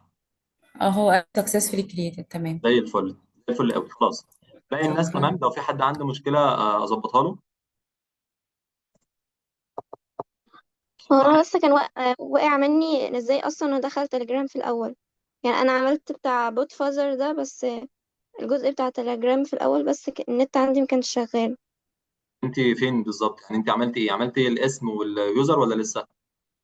عملت ده كله، حلو. لكن في خطوة اللي احنا دخلنا تليجرام في الاول خالص على البلاتفورم بتاع انت ان. هي تمام ماشي، هظبطها معاك. يعني انت خلاص اخدت الكود ده كوبي. اه تمام. حلو. طيب عشان نجيب النود بتاع التليجرام دي، عشان اجيبها انا هشيلها مثلا، هشيلها عادي خالص. هكتب في السيرش تليجرام. هكتب في السيرش ده، لما اضغط على البلاس دي هيجي لي هنا كده سيرش، هكتب فيه تليجرام، هيظهر لي تليجرام بالشكل ده. هبدا ان انا افتحه واختار اون مسج. معايا؟ سيب الموبايل دلوقتي.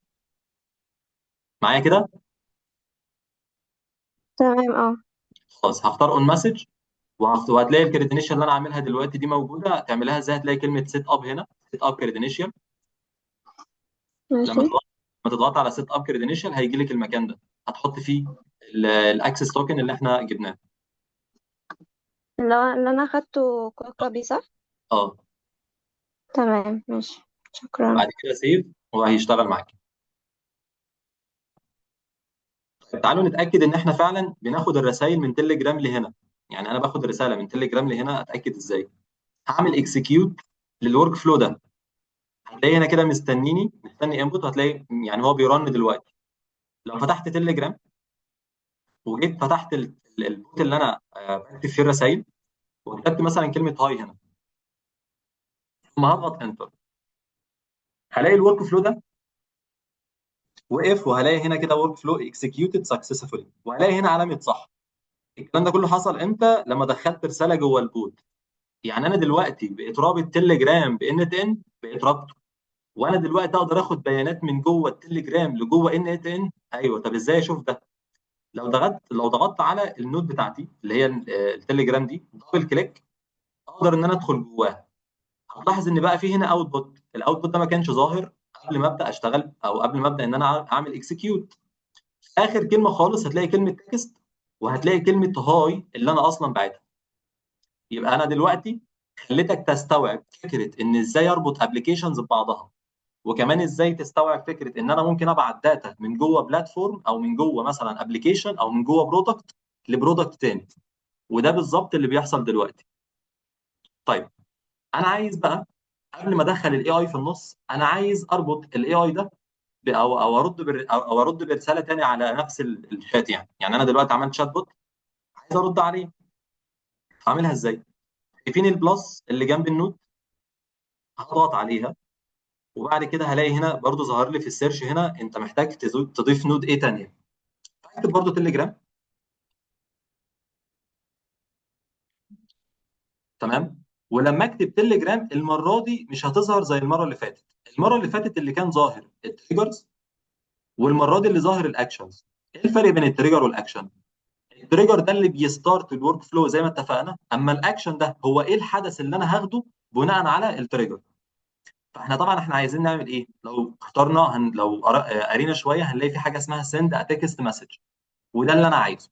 يبقى هننزل تحت شويه لحد المسج اكشنز، هلاقي عندي حاجه اسمها سند ا تكست مسج، هختارها. جت قدامي الويندو دي، او جت قدامي النود بالشكل ده. على شمالي الاوتبوت بتاع النود القديمه اللي هي اللي كانت التريجر بتاعي، وعلى يميني هنا هتلاقي الاوتبوت اللي هيظهر من النود دي. هتلاقي هنا كلمه مايندلت بوت اللي هو اصلا البوت اللي انا عامله في النود دي. اذا انت لو كريت كريدنشال مره واحده جوه نفس الكانفاس، هتلاقي الكريدنشال دي موجوده معاك. ومش بس كده، لو خرجت وجبت ورك فلو جديد، نيو ورك فلو، هلاقي الكريدنشال دي موجوده، وليك صلاحيه ان انت تقدر تاكسس على نفس البوت من ورك فلو تاني.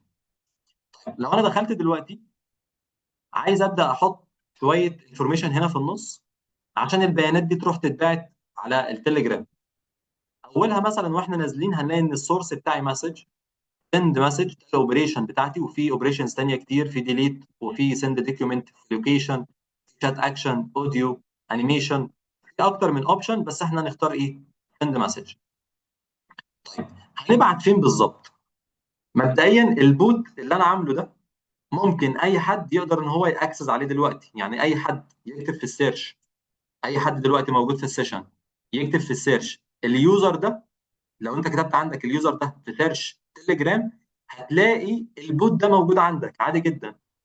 طب ازاي ان ات ان يعرف يبعت للراجل اللي باعت له؟ يعني انا مثلا التليجرام بتاعي له اي دي، انت التليجرام بتاعك له اي دي، حد ثالث له اي دي مختلف. الاي دي ده اجيبه منين؟ لو بصيت على ناحيه الشمال كده ونزلت تحت هتلاقي كلمه شات، منها اي دي. الاي دي ده بتاع التليجرام بتاعي انا. فلما انا ابعت رساله من التليجرام بتاعي، يبقى هيعرف ان الرساله دي جايه من الاي دي ده، طب لما حد تاني يستخدم نفس البوت ويبعت رساله في جواه، هيتبعت اي دي مختلف، اذا الرساله لازم تروح على الاي دي بتاعه هو. فطبعا الاي دي ده بيختلف، فانا ما ممكن ينفعش. سؤال ممكن سؤال يا باشمهندس من فضلك؟ اتفضل. باشمهندس مالك معلش. هو البوت هو صورة للتشات او للشانل الرئيسية اللي هي البوت فاذر؟ لا، البوت ده بيكون عباره عن زي هي تشانل بس مش صوره منه. يعني هي تشانل شبهه دلوقتي. ايوه ايوه، يعني هو بياخد كوبي كأنه بياخد كوبي منها، وانا بتعامل معاها، هي مش بتعامل مع الاصل مع البوت اه، فاذر. بالاسم اللي انت عاوزه، باليوزر اللي انت عاوزه. ممتاز جدا، ممتاز، شكرا جدا، ربنا يبارك فيك. العفو. يبقى انا دلوقتي هحط الشات اي دي. اللي انا هعمله ده ما ينفعش. يعني انا لو اخدت الشات اي دي بالشكل ده وحطيته هنا كده، ده مش هينفع. لان مثلا نفترض ان في حد تاني دخل فتح البوت ده وبعت رساله، الرد مش هيروح له هو، الرد هيجي لي انا. فازاي نخلي الرد يروح لنفس الشخص اللي باعت؟ ركز معايا. هعمل ايه؟ هروح عند اي دي، هلاقي ان الماوس شكله اتغير. اذا انا اقدر ادراج وادروب هنا دلوقتي، امسكه اشده كده واروح اسحبه لحد الشات اي دي وارميها جواه. لقيته اتغير لحاجه اسمها اكسبريشن، ولقيت ان كلمه فيكسد دي اتفكسد كده، اتحولت لكلمه اكسبريشن. يعني ده بقى تعبير بيتغير بناء على اي حد داخل يكلم الشات بتاعي، لان ده شات بوت وانا عامله كسيرفيس، فاي حد يقدر ان هو يدخل ياكسس عليه ويكتب جواه مسج. فالمسج دي تيجي عندي في ان ات ان، فيترد عليه جوه نفس الشات. لو انا عملت الكود بالشكل ده، اذا انا كده ماشي صح. ولو انا حطيت الكود كوبي بيست، فده كان غلط. ثم التكست نفسه اللي هو المسج اللي هتتبعت، وليكن برضو نفس الرساله اللي انا ببعتها، هسحبها واحطها اللي هو التكست. انا كده خلصت. هخرج من هنا كده، هعمل اكسكيوت للورك فلو كامل، واروح افتح تليجرام واكتب مثلا كلمه تانيه غير هاي دي، هكتب كلمه هلو. ولاحظ ايه اللي هيحصل. رد عليا تاني بكلمه هلو. اذا انا دلوقتي عملت ايه؟ عشان ما انتهش، انا بنيت ورك فلو بياخد رساله من شات بوت عندي على تليجرام ويرد تاني على الرساله دي. ده حصل ازاي؟ من خلال ان انا اخدت حاجه اسمها تريجر لمسج، بياخد مني المسج ومجموعه انفورميشنز تانيه.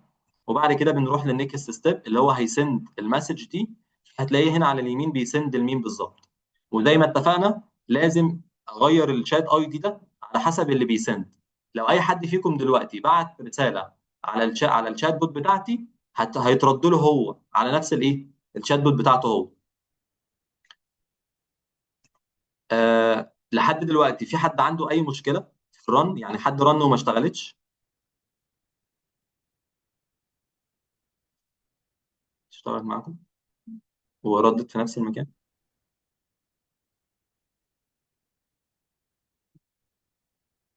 أنا يا باشمهندس لو سمحت، كل ما أجي أعمل أختبر البوت لازم أعمل رن من ال N اه. أعمل execute work flow ولا اه. بيشتغل أوتوماتيك لوحده؟ لا، احنا لسه ما عملناش بابلش، فلازم كل مره هاخد انبوت اكسكيوت دلوقتي، لان احنا لسه ما عملناش بابلش. لما نعمل بابلش، يعني انا لو عملت بابلش دلوقتي، مش هكون مضطر ان انا اعمل له اكسكيوت. خلاص انا دلوقتي جت ات. لو رحت فتحت تليجرام مثلا، هاي، هلو، مثلا ازيك، مش كل مره هضطر ان انا اعمل له ايه، اكسكيوت يعني. اكد عليا انك تمام. تمام يا هندسة، تمام. انا طبعا عشان لسه بنبني، فاحنا بنان ببلش وبنبلش في النهايه بعد ما نخلص يعني. اللي انا عايز اعمله دلوقتي ان انا احط في النص هنا في الجزء ده، عايز احط حاجه تفكر في الانبوت اللي داخل وترد عليا. واللي انا هعمله دلوقتي حاجه اسمها اي اي اوتوميشن. وقبل ما نكمل، احنا عندنا 3 حاجات في عالم الايجنتس. عندنا اول حاجه اسمها اوتوميشن. الاوتوميشن زي اللي انا عامله دلوقتي، يعني اللي انا عامله دلوقتي ده اوتوميشن. اوتوميشن عادي جدا، جالك حاجه اعمل حاجه تانيه بس. ممكن تفضل تكبر في الاوتوميشن ده براحتك، بس هو مفيش فيه اي تفكير، هو ده حصل كذا اعمل كذا وخلاص الموضوع خلصان. في ايه كمان؟ عندي حاجه اسمها اي اي اوتوميشن. وايه الفرق ما بين اي اي اوتوميشن واوتوميشن؟ اوتوميشن انت بتعمل الورك فلو من غير ما يكون في اي تفكير. اما اي اي اوتوميشن لا، بيكون في النص زي تفكير. يعني انا الاي اي اوتوميشن ده انا بحط اي اي في النص، هيعمل تفكير بس بسيط، هيهندل الانبوت ده ويطلعه في اوتبوت. بس ستيل برضو هو ما بياخدش قرارات. بمعنى انا دلوقتي في الورك فلو ده لو حطيت اي اي يفكر في الرد اللي جاي ويبعته، هو ما عندوش اي اكشنز يعملها غير انه يبعت المسج على التليجرام دي. طب ما نفترض انه كان عنده اكتر من اكشن، يعني زي مثلا المثال اللي انا كنت فتحت عليه اللي هو السيلز سيستم. هنا كده لو لاحظنا هنلاقي ده لا عنده اكتر من اوبشن، او هنا عندي حاجه اسمها تولز. هنا دي اسمها اي اي ايجنت، وده النوع الثالث. يعني انا هنا اي اي اوتوميشن، في حاجه اسمها اي اي ايجنت، وده الليفل الاكبر، ده الهاي ليفل بقى. ده الليفل اللي بياخد قرارات. يعني ايه؟ يعني مثلا انت بيجي لك كلاينت مثلا، والكلاينت ده او الليد ده الاي اي من خلال مثلا مجموعه رسائل معاه هيبدا يقرر اذا كان هو حد كواليفايد ولا مش كواليفايد. فهو اللي هيقرر اذا كان كواليفايد ولا لا، وهيكون عنده شيت مثلا هو اللي هياخد قرار اذا كان هو هيسجله ولا لا. طالما هو هنا في الجيميل، هو ممكن ما يبعتش ريبورت. يعني هو ممكن هنا يشتغل عادي، الورك فلو ده كله يرن عادي، بس ما يبعتش ريبورت عادي جدا، لانه ممكن ياخد قرار انه ما يبعتش. اما هنا في المثال بتاعنا هو لا، ما عندوش اي اوبشن غير انه يبعت في التليجرام. ده اسمه اوتوميشن. لو ضفت اي اي في النص هنا يهندل الانبوت اللي هنا ويطلع اوتبوت هنا، ده اي اي اوتوميشن. اما لو ضفت ايجنت تاخد قرار اذا كانت تبعت اصلا او لا، فده كده ايجنتك اي اي او اي اي ايجنت. تمام. وده الليفل الاكبر، وده اللي احنا بنعتمد عليه دلوقتي، اللي هو نظام الاوتونوماس، او النظام اللي احنا ما بندخلش فيه تدخل بشري يعني. ازاي اضيف في النص هنا اي اي؟ من الاد دي، البلاس اللي في النص دي، اضغط عليها كأن انا هضيف نود في النص. اقدر ان انا اكتب هنا حاجه اسمها ال ام شي. يبقى انا هقف في النص، هكتب في السيرش، هضغط على البلس، هكتب في السيرش ال ام تشين اللي هو اختصار لي لارج لانجوج موديلز وتشين. وبعد كده هيظهر لك الاوتبوت ده. ظهرت عند الكل؟ ظهرت عندكم؟ تمام. هبدا اضغط عليه، هيجي لي الشكل ده. يعني موضوع ال ام تشين يعني موضوع كبير جدا، فيها تفاصيل كتير جدا، بس الوقت للاسف مش هيسعفنا ان انا اشرحها. خليني اقول لك هنعمل ايه دلوقتي، هنبنيها ازاي سريعا يعني. انا هبدا اضغط على كونكتد تو شات تريجر دي، هضغط عليها وهختار ديفاين بيلو. ودي معناها ببساطه ان الرساله اللي هتجي لك منين يعني. كونكتد تو شات تريجر يعني متوصله بحاجه اوتوماتيك هتجيب لك الرساله، او ديفاين بيلو يعني انا اللي هقول لك الاوتبوت جاي منين، الانبوت جاي لك منين. فاضغط على ديفاين بيلو، هتلاقي جالك حاجه اسمها اليوزر مسج. طبعا في موضوع كبير جدا اليوزر مسج والسيستم مسج، هقول عليهم يعني يعني لو كان لنا في العمر بقيه ان شاء الله. هختار من تحت من هنا كلمه تكست. انت ممكن تبقى ظاهره عندك تكست، ممكن ما تبقاش ظاهره، هتنزل تحت خالص ناحيه الشمال هتلاقي تكست، هتاخدها هتحطها هنا في اليوزر مسج. يبقى انا كده عملت خطوتين، عملت ديفاين بلو، وبعد كده سحبت التكست دي جوه الصندوق بتاع اليوزر مسج. هنزل تحت شويه هلاقي كلمه موديل تحت. موديل دي، او يعني لو انت ضغطت عليها من هنا عادي، او لو انت خرجت مثلا وضغطت عليها من بره هنا عادي جدا. في مجموعه موديلز كتير برضه لا يسع الوقت ان احنا نتكلم عنها. بس اهم حاجه هنا دلوقتي مجانيه يعني ونقدر نشتغل بيها، حاجه اسمها اوبن راوتر. طبعا في موديلز تانية كتير جدا، فاحنا هنيجي في السيرش هنكتب اوبن راوتر، هنلاقي تاني اختيار ده اوبن راوتر، ده اللي احنا عاوزينه، وهنضغط عليه. انت هتلاقي عندك هنا كلمه سيت اب كريدنشال، هتضغط عليها وهتلاقي انك وقفت في صفحه زي دي. محتاج منك حاجه واحده بس اللي هي الاي بي اي كي. برضه نفس فكره التليجرام، هروح اجيب من اوبن راوتر اي بي اي كي اربط ما بينه وبين ايه؟ ان ات ان. طب عشان اجيب اوبن راوتر هتفتح تابه جديده وهتكتب في السيرش اوبن راوتر دوت اي اي. هزوم عليها شويه بحيث انكم لو عايزين تشوفوا ال اللينك بالظبط.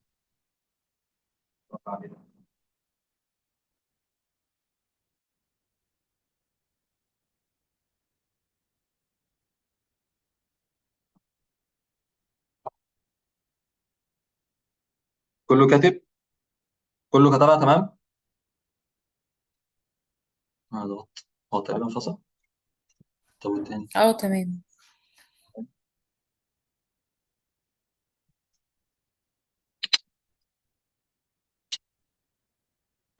أول ما هنكتب اللينك بالشكل ده، اضغط انتر، هتلاقيه جالك صفحه زي دي. انت طبعا محتاج تعمل لوجن، هتعمل جيت اي بي اي كي. الناس هتعمل جيت اي بي اي كي. اول ما هتعمل جيت اي بي اي كي هيطلب منك انك تعمل لوجن. اعمل لوجن عادي بجوجل بتاعك.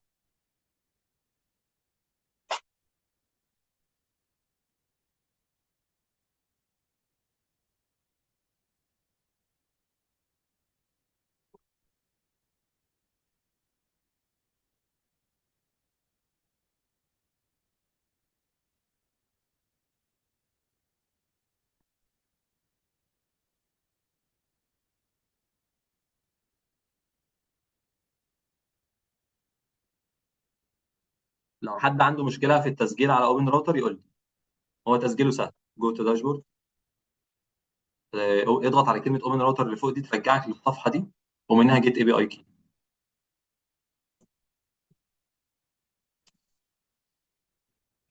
طيب وانت بتسجل كده، يعني ايه اوبن راوتر؟ اوبن راوتر هو عباره عن بلاتفورم بتقدر ان هي تكونتين مجموعه موديلز من كل الشركات. لو عايز تبص عليها ممكن تيجي هنا من موديلز، هتبص على موديلز كتير جدا. وانت ماشي هتلاقي اوبن اي اي، هتلاقي علي بابا، هتلاقي جوجل جيميناي، هتلاقي كوهر، هتلاقي مثلا انفيديا، انثروبيك، في موديلز كتير جدا. اوبن راوتر من اسمها راوتر، يعني بيراوتك على الاي بي اي اللي انت عاوزه، الشركه اللي انت عاوزها. الموديلز دي بفلوس. ف...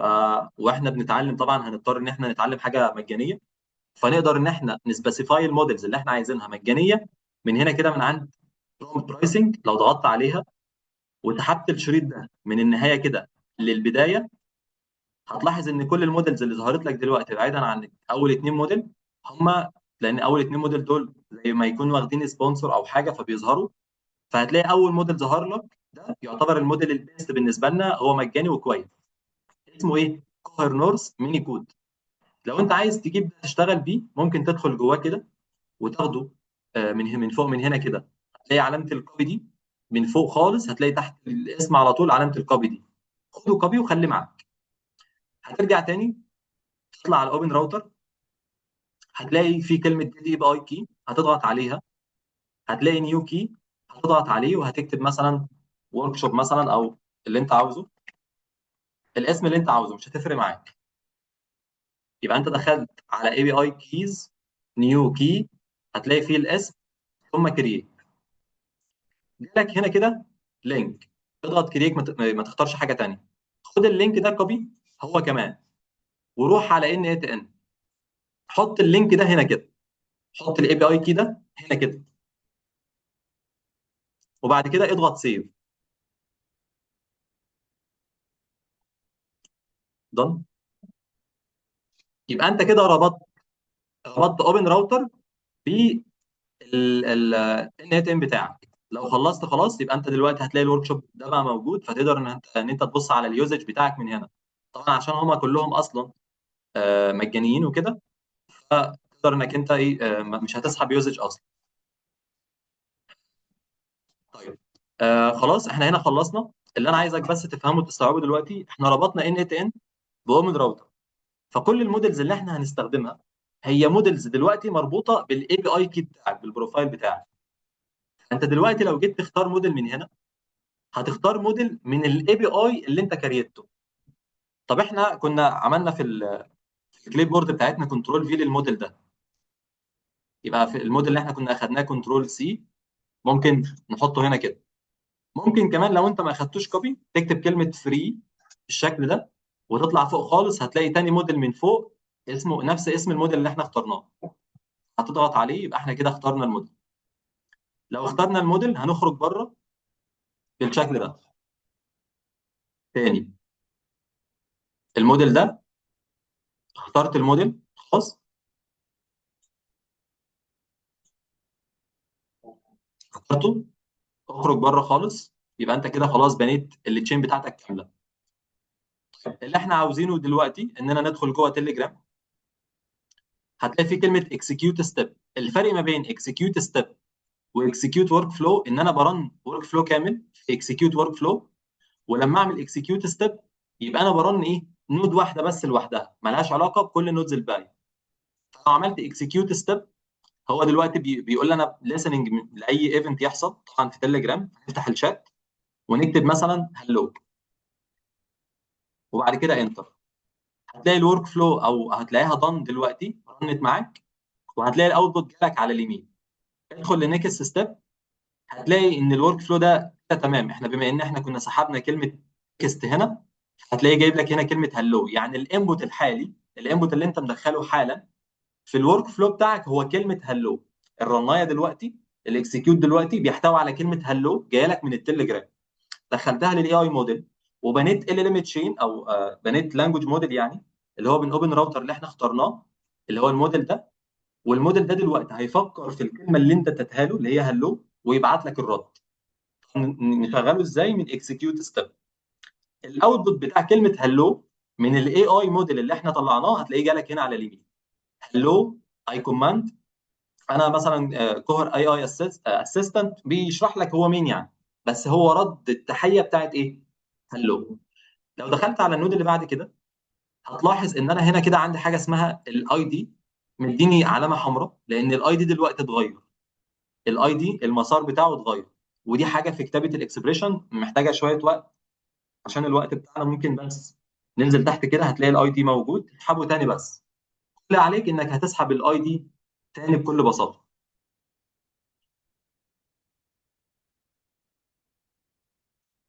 سحبنا. بعد كده هنعمل اكسكيوت ستيب، وهلاقي الرد بتاع التليجرام بتاع كلمه هلو جالي هنا، بس جالي متغير. هتلاحظ هنا برضو ان العلامه دي بقت احمر. خلاص انت هتضطر انك ايه، تغير الاكسبريشن ده، فهتمسحه وتسحب كلمه تكست. بس تكست اللي جايه منين؟ من اللي تشين، مش اللي جايه من تليجرام. اذا انا ممكن اخد الاوتبوت بتاع التليجرام عادي، ممكن اخد الاوتبوت بتاعت اللي تشين. طالما هم في نفس الباص او المسار بتاعي، البدايه بتاعتي لحد ما وصلت للنود دي، اقدر ان انا اكسس عليهم عادي جدا. هفتح تليجرام، هسحب التكست دي جوه تكست هنا، وبعد كده اعمل اكسكيوت ستيب وافتح تليجرام. هلاقي المسج جات لي هلو اي ام كوماند. انا كوهر اي اي اسيستنت، وبدا ان هو يشرح ويرد كلمه هلو. طيب تعالى نقفل الورك فلو، نرن الاكسكيوت الورك فلو كامل ونكتب مثلا وات از يور مين رول مثلا،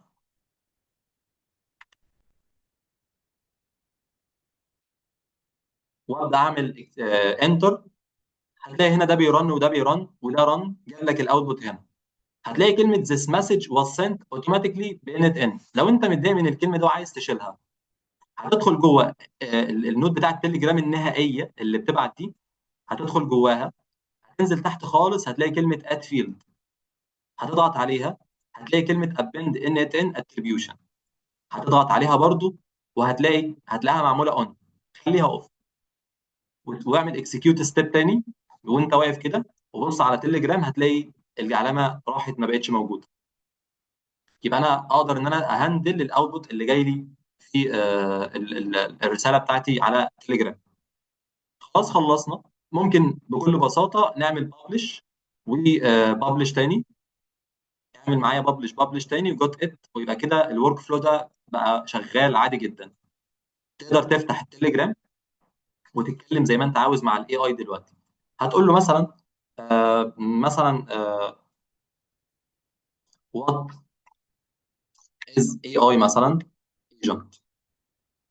انت بتقول له يعني ايه اي اي ايجنت، فهيبدا ان هو يرن ويطلع لك الاوتبوت في نفس المكان. اللي انا عايز اقوله لك كمان معانا دلوقتي ان بقى في حاجه اسمها اكسكيوشنز، ودي انا قلت لك في الاول خالص ان هي عباره عن الرنات اللي بتتم هنا. ده الاكسكيوشن اللي بيرن دلوقتي. احنا بنرن السؤال بتاع اي اي ايجنتس. طبعا احنا بنتعلم على اي اي مودلز مجانيه، فهي مجانيه دي يعني ممكن تبقى مش ما تردش، ممكن يحصل ايرور زي اللي حصل دلوقتي. الريسبونس طول قوي لانه بدا يسيرش كتير على الاي اي ايجنت. هتلاحظ هنا مثلا الايرور اللي حصل اهو، باد ريكوست. هتلاحظ ان الرنايه اللي قبلها اللي انا كنت كاتب فيها دي الرنايه اللي كانت قبلها اللي هي كانت الرد عندي، ممكن تفتح كل واحده فيهم وتشوف انت كنت باعت ايه وكان مردود عليك بايه. ممكن مثلا تروح تفتح اول اكسكيوشن عملناه وتفتح تشوف هو احنا كنا باعتين ايه اصلا او كنا كاتبين ايه في الاديتور. ده الاديتور بتاعي، احنا كاتبين كلمه هاي. فده الاكسكيوشنز. وطبعا احنا زي ما اتفقنا احنا بنتعلم على موديلز مجانيه. يعني عشان نبدا نستخدم اي بي ايز مدفوعه بنبدا ندرس حاجه اسمها التوكنز والبرايسنج. بنشوف كل موديل له كام توكن وكل توكن تكلفته قد ايه، ونقدر ان احنا نتحكم في الاوتبوت بتاعي. يعني مثلا ممكن اجي هنا حاجه اسمها السيستم مسج، اجي هنا اقول له ريسبونس انج مثلا شورت مسج. يعني انا بقول له رد عليا في شورت مسج عشان ما تاخدش توكنز كتير. فلما اعمل اكسكيوت هتلاحظ ان الاوتبوت ده اقصر شويه. طب مثلا هعمل اكسكيوت تاني هتلاحظ ان الاوتبوت بيتغير، لان طبعا ده اي اي وموضوع الجنريشن بيتم بشكل بناء على حاجه اسمها البروبابيلتي، وبيبقى كل كلمه لها بروبابيلتي معينه انها تظهر. فالكلمه اللي البروبابيلتي بتاعتها اعلى بتظهر بعدين على طول. يعني موضوع له علاقه بالتكنيكال اكتر يعني. فاحنا خلاص عملنا تعديل. طبعا الببلش هنا بقى علامه صفراء لان احنا عملنا ابديت. فلو انا عملت ببلش تاني يبقى انا هرفع الابديت اللي انا عملته ده، هفتح تليجرام هكتب هاي، اوتوماتيك هيرد عليا على طول هاي زير، لان انا قلت له ايه، خلي المسجات بتاعتك شورت او قصيره. ممكن اقول له وات از مثلا اي اي ايجنت تاني، نشوف هل لما قصرنا المده بتاعت الرد بتاعته هل هيتغير ولا برضه هيحصل لي ايرور. خلاص المره دي رد عليا فعلا. اذا انا كده كنت بعلمك ان احنا نقدر نتحكم في اي حاجه الاي اي ممكن يشتغلها. المره اللي فاتت طول شويه في الرد لان انا كنت سايب له الحريه. لما جيت في السيستم مسج حجمت عليه ان هو مثلا يرد لي ردود قصيره، يرد مثلا بطريقه معينه. كل ده اقدر ان انا اتحكم فيه في الايجنت بتاعتي. انا طبعا لو انت دلوقتي دخلت، اي حد دلوقتي دخل باليوزر ده وكلمه يرد عليه عادي طول ما انا عامل ده ببلش. ده دلوقتي شغال. يعني انا كنت بصراحه عارف ان انا كنت سريع شويه النهارده. بس انا كنت عاوز الناس كلها ترن يعني. كان في ورك شوب قبل كده فالناس ما رنتش في النهايه. وطبعا الورك شوبس محتاج ان انا اطلع برودكت او اشوف بعيني حاجه بترن. وده اللي انا كنت عاوزه النهارده. في اي حد دلوقتي عنده اي سؤال او استفسار؟ لو حد عنده اي اسئله انا موجود يعني هجاوب عليه. أنا عندي سؤال واحد. اتفضل. أول حاجة شكرا على الشرح الجميل ده. تسلم. سؤالي أنا ممكن أربط يعني بدل ما أعمل بوت وحد يخش يسيرش عليه عشان يقدر يكلمه، ممكن أعمل بوت ده على رقم أنا لما حد يخش يكلمنا على رقمي، صح؟ ما هو الفكره ان رقمك انت يعني ده شات. بالظبط أه. ممكن تعملها بس بتحتاج حاجه اسمها اي بي اي. وان انت يبقى كانك حاطط مثلا رابط الشات بتاعتك باي بي اي ياخد رسائلك يردها او كده. بس انت نفس الكونسبت بالظبط. نفس كنت ماشي. العفو ولا يهمك. في اي حد تاني عنده اي اسئله يعني؟ اي ثينك ان انتوا لازم تسالوا، يعني لازم تطلعوا بالفايده الكامله من الورك شوب عشان تبقوا فاهمين يعني ايه اصلا اوتوميشن ويعني ايه اي سيستمز ويعني اصلا ايه الفايده من ده كله في النهايه يعني. طبعا يا باشمهندس انا اقدر اربط الكلام ده على الايميل بتاعي. اه ببساطه جدا الايميل زي ما انا كنت وريتكم في الورك فلو القديم ده.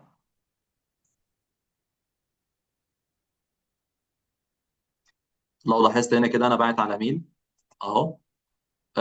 هتلاقي هنا مثلا ببعت لمين. ممكن تخلي الميل ده بيتغير زي ما انا عملت في الاي دي بتاع التليجرام. لو تفتكر انا قلت هختاره متغير او هختاره ستاتيك.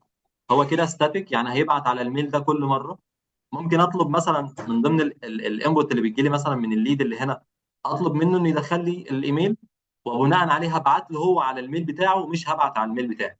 ففي حاجات كتير بتبقى في البيلدنج نفسه والاستراكشر نفسه بناء عليها بنبدا ان احنا نحدد هنبني ازاي. وطبعا اصلا الاهم من ده كله هو ان احنا بنعمل حاجه اسمها البروبلم دوكيومنت قبل ما نشتغل في السوليوشن. بنبدا نبنيه عشان نوضح احنا اصلا محتاجين نبني الاستراكشر ازاي. يعني هو الفكره في الاوتوميشن عموما انك مش تبقى عارف ان النود دي بتعمل ايه او تبني نود ازاي او ورك فلو ازاي. هو انك تبقى عارف بتبنيه لايه بالظبط، يعني ايه هي المشكله او الكونتكست بتاعتك والحل بتاعها ايه وهتطبقه ازاي. وكمان الامباكت بتاع ده هيكون ايه على الاربع عوامل اللي اتكلمت عليهم اللي هم البروفيت او الريفينيو والكوست والتايم وكمان الكواليتي بتاعت السيستم. ف باشمهندس احمد خالد عندك سؤال؟ ايوه هندسه دلوقتي، الفتره التجريبيه بتاعت ال N8N لو خلصت الورك فلو بيفضل شغال ولا بيخلص ولا ايه الدنيا؟ بص، هي دي ليها موضوع تاني كده اسمه انك بتعمل هوستنج. يعني انت خلصت المشروع بتاعك، انت طبعا انا لو قفلت اللاب بتاعي دلوقتي او قفلت مثلا الويندو بتاعت الاوتوميشن دي، الورك فلو ده هيقف. واصلك؟ فعشان نخليه شغال في مرحله الببلشنج بنرفعه على استضافه. ففي اكتر من طريقه للاستضافه، ده كله بيبقى يعني مور ديتيلز اكتر قدام يعني. بتبقى مثلا في كلاود، بتبدا انك تاخد مكان هناك، وبعد كده بيبقى مثلا بايجار شهري او بايجار سنوي على حسب العميل بتاعك هيبقى عايز ده يتم ازاي. فانت عشان يعني يفضل شغال على يعني طول. ممكن ارفعه على فيرسل عادي؟ على ايه؟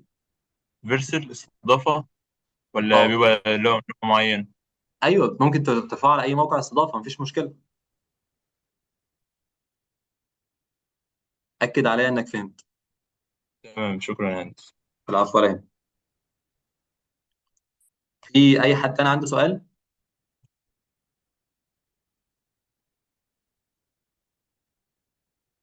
آخر سؤال، هو لازم أعمل استضافة زي ما بتقول، ولا لو جددت الاشتراك وعادي على ان تاني هيفضل شغال وقفلت اللابتوب آه زي ما. لو انت اشتغلت على ان 8 نفسها هيفضل شغال، بس اشتراك ان آه، 8 هو الموضوع البرايسنج ده موضوع كبير قوي يعني. يعني في تفاصيل كتير. بص، ان 8 نفسها ب $20 في الشهر. ماشي. استضافه مثلا زي هوستنجر ممكن تاجره مثلا، تاجر لك مكان تاخد ان 10 شغاله هناك ب $7 او 8. فانت كده قللت التكلفه، فاهم؟ ف... اه ف... طب المودلز مثلا، المودلز او الاي بي ايز نفسها ممكن انت يكون تاسكاتك محتاجه مودلز من مثلا اوبن اي اي. فنحتاج ان احنا نأجر مثلا بطريقه معينه او ناخد اشتراك عندهم. ممكن انت المشروع بتاعك بياخد توكنز كتير جدا بس موديل بسيط، فنروح نأجر عند شركه موفره موديل بسيط وبيديك توكنز كتيره. في موديل بيكون كومبلكس يعني كويس جدا بس توكنز قليله، ففاهم؟ بيكون في حسبه معينه في موضوع الشغل وازاي نسلم المشروع للعميل. فموضوع كبير جدا يعني، مم. بس صغير يعني. واصلك؟ اه تمام، تسلم هو والله. موضوع طويل بس سهل.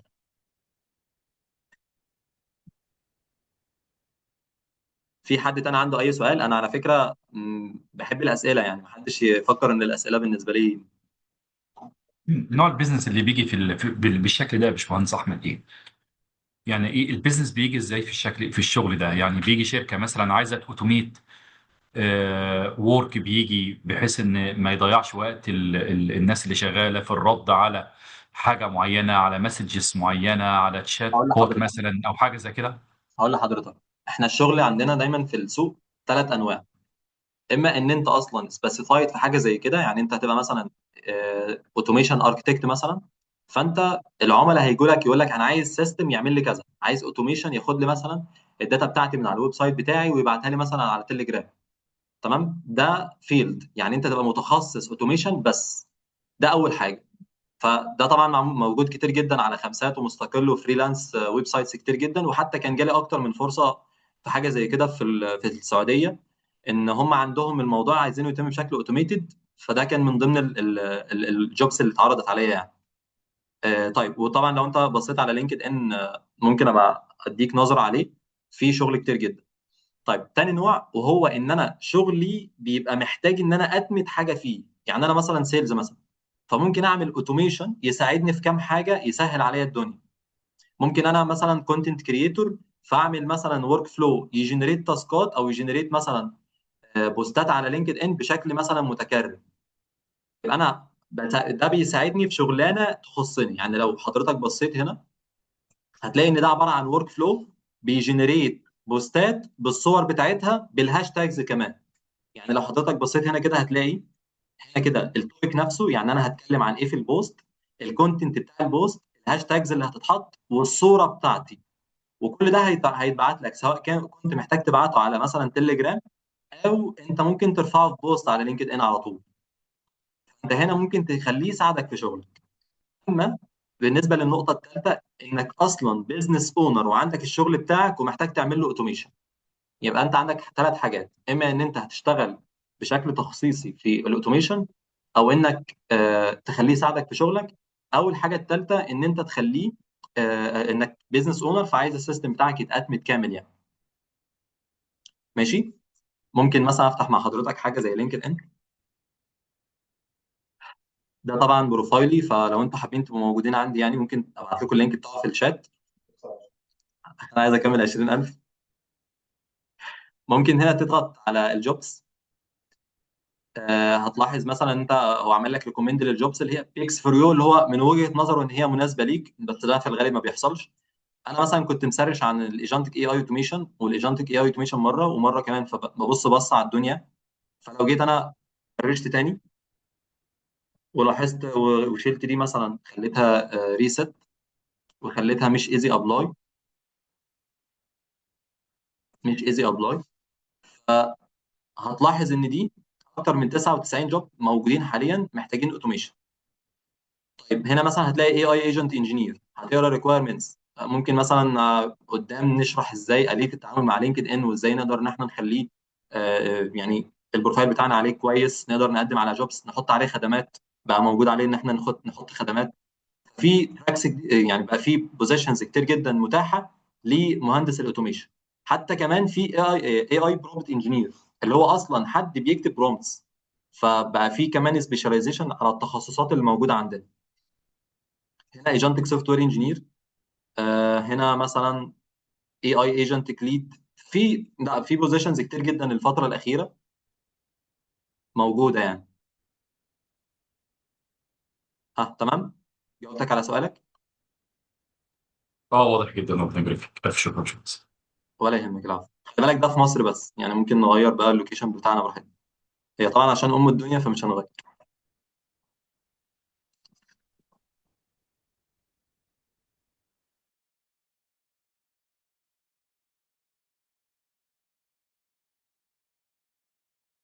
حد عنده اي اسئله تانية؟ انا عموما موجود معاكم على الجروب، لو في اي سؤال او اي استفسار. آه، هو المسج دي يعني انا تقريبا جاوبت عليها، هعملها تاني حاضر.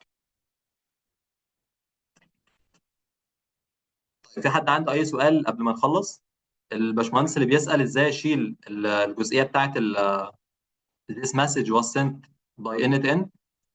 هتلاحظ انك في الNet في التليجرام اللي انت بتبعت بيها، هتلاحظ ان في حاجه اسمها اد فيلد. يعني افتح التليجرام اللي بتبعت اللي هي النهائيه، واضغط على اد فيلد، اختار منها ابند NetN، وبعد كده وقفها. باشمهندس محمود، يعني يا ريت تعملها وتاكد عليها انك عملتها. تاني هنا على مايندر اكس. ماشي تمام. الناس اللي حابه تسجل على البلاتفورم بتاعتنا، وطبعا الكورس بتاعنا موجود معانا الكورس ده كامل بكل التفاصيل دي كلها. لو انت حابب تكون موجود على البلاتفورم وحابب تستفيد من الخصم للناس اللي حضرت الورك شوب، احنا عندنا البلاتفورم اسمها مايند ريتكس، وانا باعت على الجروب الكود. انا هنا بعمل لوجن. هتبدا تعمل لوجن. هسجل الان. سجل، هتحط اسمك، حط مثلا الاسم والرقم والايميل، وبعد كده نحط كلمه المرور. اختار ايميل تاني.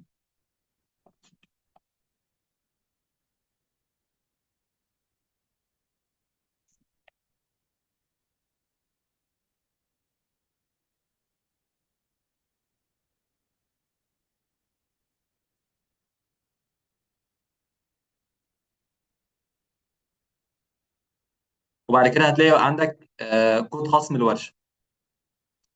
كود الخصم ده هبعته دلوقتي على الجروب. لما بتدخل بكود الخصم هتلاقي الكورس يعني بتكلفة أقل. كام في المية؟ 15. 15%. إيه؟ ده كورس كامل يعني لل N8N؟ هيبقى في كورسات اوفلاين وفي اونلاين وفي كمان ريكوردد. ففي اوفلاين اونلاين ريكوردد. تمام. ممتاز. فطبعا انا برشح جدا الاوفلاين، لان الاوفلاين بيكون في مشاكل في الان تي ان، مش مشاكل عمليه بس، بيكون في حاجات معينه، تفاصيل صغيره بتفرق، فدي بعرف اظبطها لما يكون الناس موجوده اوفلاين. يعني انا اساسا معايا اكتر من 300 طالب حاليا في ديجيليانس. فمجرب معاهم الموضوع ده، هم ما بيعرفوش يستفادوا اونلاين، بس الاوفلاين بالنسبه لهم بيستفادوا بيه جدا، يعني لان بعرف احل المشاكل اللي بتواجههم. انا هبعت على الجروب دلوقتي الكود اللي احنا هنحطه، وبعد كده هيجي لك خصم الكورس على طول. الخصم ده اخره 3 ايام بالظبط، فيعني يا تلحق يا ما تلحقش. هبعت دلوقتي الخصم على الجروب، فممكن تحط الخصم مع التسجيل على طول. خلاص. في حد عنده اي سؤال او اي مشكله؟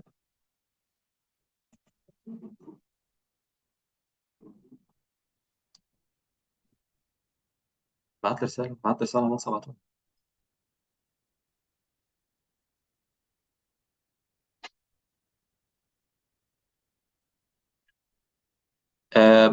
هي معلومه مهمه، لو حتى انت مش حابب تسجل، خد الخصم لمده 3 ايام لحد ما تفكر انت مثلا حابب تكمل في التراك ده ولا لا. تمام. وانا برضو موجود لو في اي سؤال، اي معلومه النهارده اتقالت ما كنتش يعني ما استفدتش منها او ما فهمتهاش، فانا ما عنديش مشكله ان انا اشرحها تاني. لو حد مثلا شغال في حاجه معينه وحابب يفهم ازاي كونكاتينيت ما بين الاوتوميشن او الايجنت ومجاله، وازاي يستفاد بيه، يكلمني، وانا برضو هبدا ان انا اشرح له، او هبدا اقول له اذا كان ينفع ان احنا ندمجه في شغله ولا لا. يعني اذا كان ينفع فهقول له، واذا كان ما ينفعش او مش هيكون ليه اي فايده ممكن اقول له على ده. بس هو الغايه من الموضوع ده كله في البدايه والنهايه هو ان احنا ببساطه نصمم اي اي سيستمز، نعمل برودكت. طول ما انت في سوق العمل قادر تقدم برودكتس ومنتجات، وقادر انك تقدم حاجه نستفاد بيها، فانت كده بالنسبه لنا هتكون بتقدم فاليو للبيزنس. لان انت لو ما بتقدمش فاليو للبيزنس فكده ببساطه الاي اي هيستبدلك عادي. لان الفرق ما بينك وما بين الاي اي ان انت بتقدر انك تاخد قرار، انما الاي اي ما يقدرش ياخد قرارات. وجودك في الشركه وقادر تاخد قرارات وتقدم برودكت بالنسبه لهم فاليو كبيره جدا. وجودك في الشركه بتولز عاديه ما بتقدمش قرارات وما بتستخدمش الاي اي تولز، اذا انت بالنسبه لهم موضوع استبدالك سهل جدا يعني.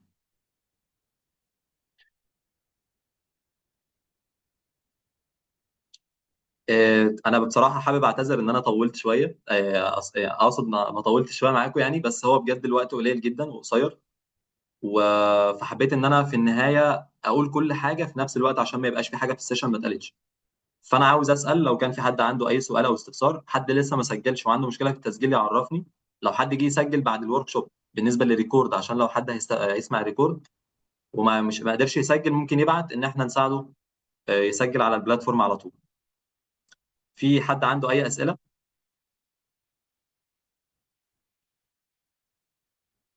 لو حد عنده سؤال انا موجود.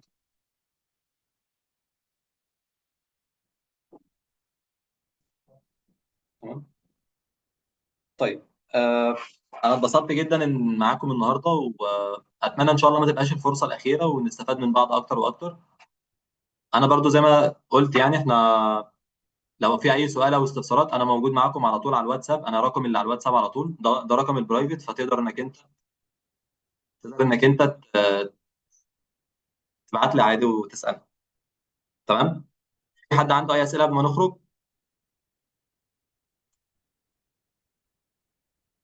انا بس حابب اشكرك يا باشمهندس احمد، ربنا يبارك فيك، الف شكر يعني لوقتك يعني النهارده. تسلم ولا يهمك. انا تحت امركم، ولو في حد عنده اي سؤال بعد كده انا موجود. وحتى لو سؤال في الداتا اناليسيس، في الداتا ساينس، في الاي اي مودلز، الكلام ده كله انا موجود برضو ان شاء الله. وفي برضو معانا باشمهندس سعيد داتا اناليسيس شاطر جدا يعني. خلاص. خلاص. في حد عنده اي سؤال؟ العدد كامل، فانا مش عايز اخرج من غير ما يكون الكل تمام. ميرسي، شكرا.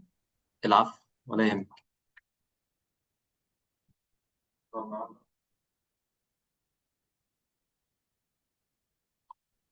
خلاص ماشي. بما ان احنا تمام وضم، انا حابب اشكركم على حضوركم للاخر.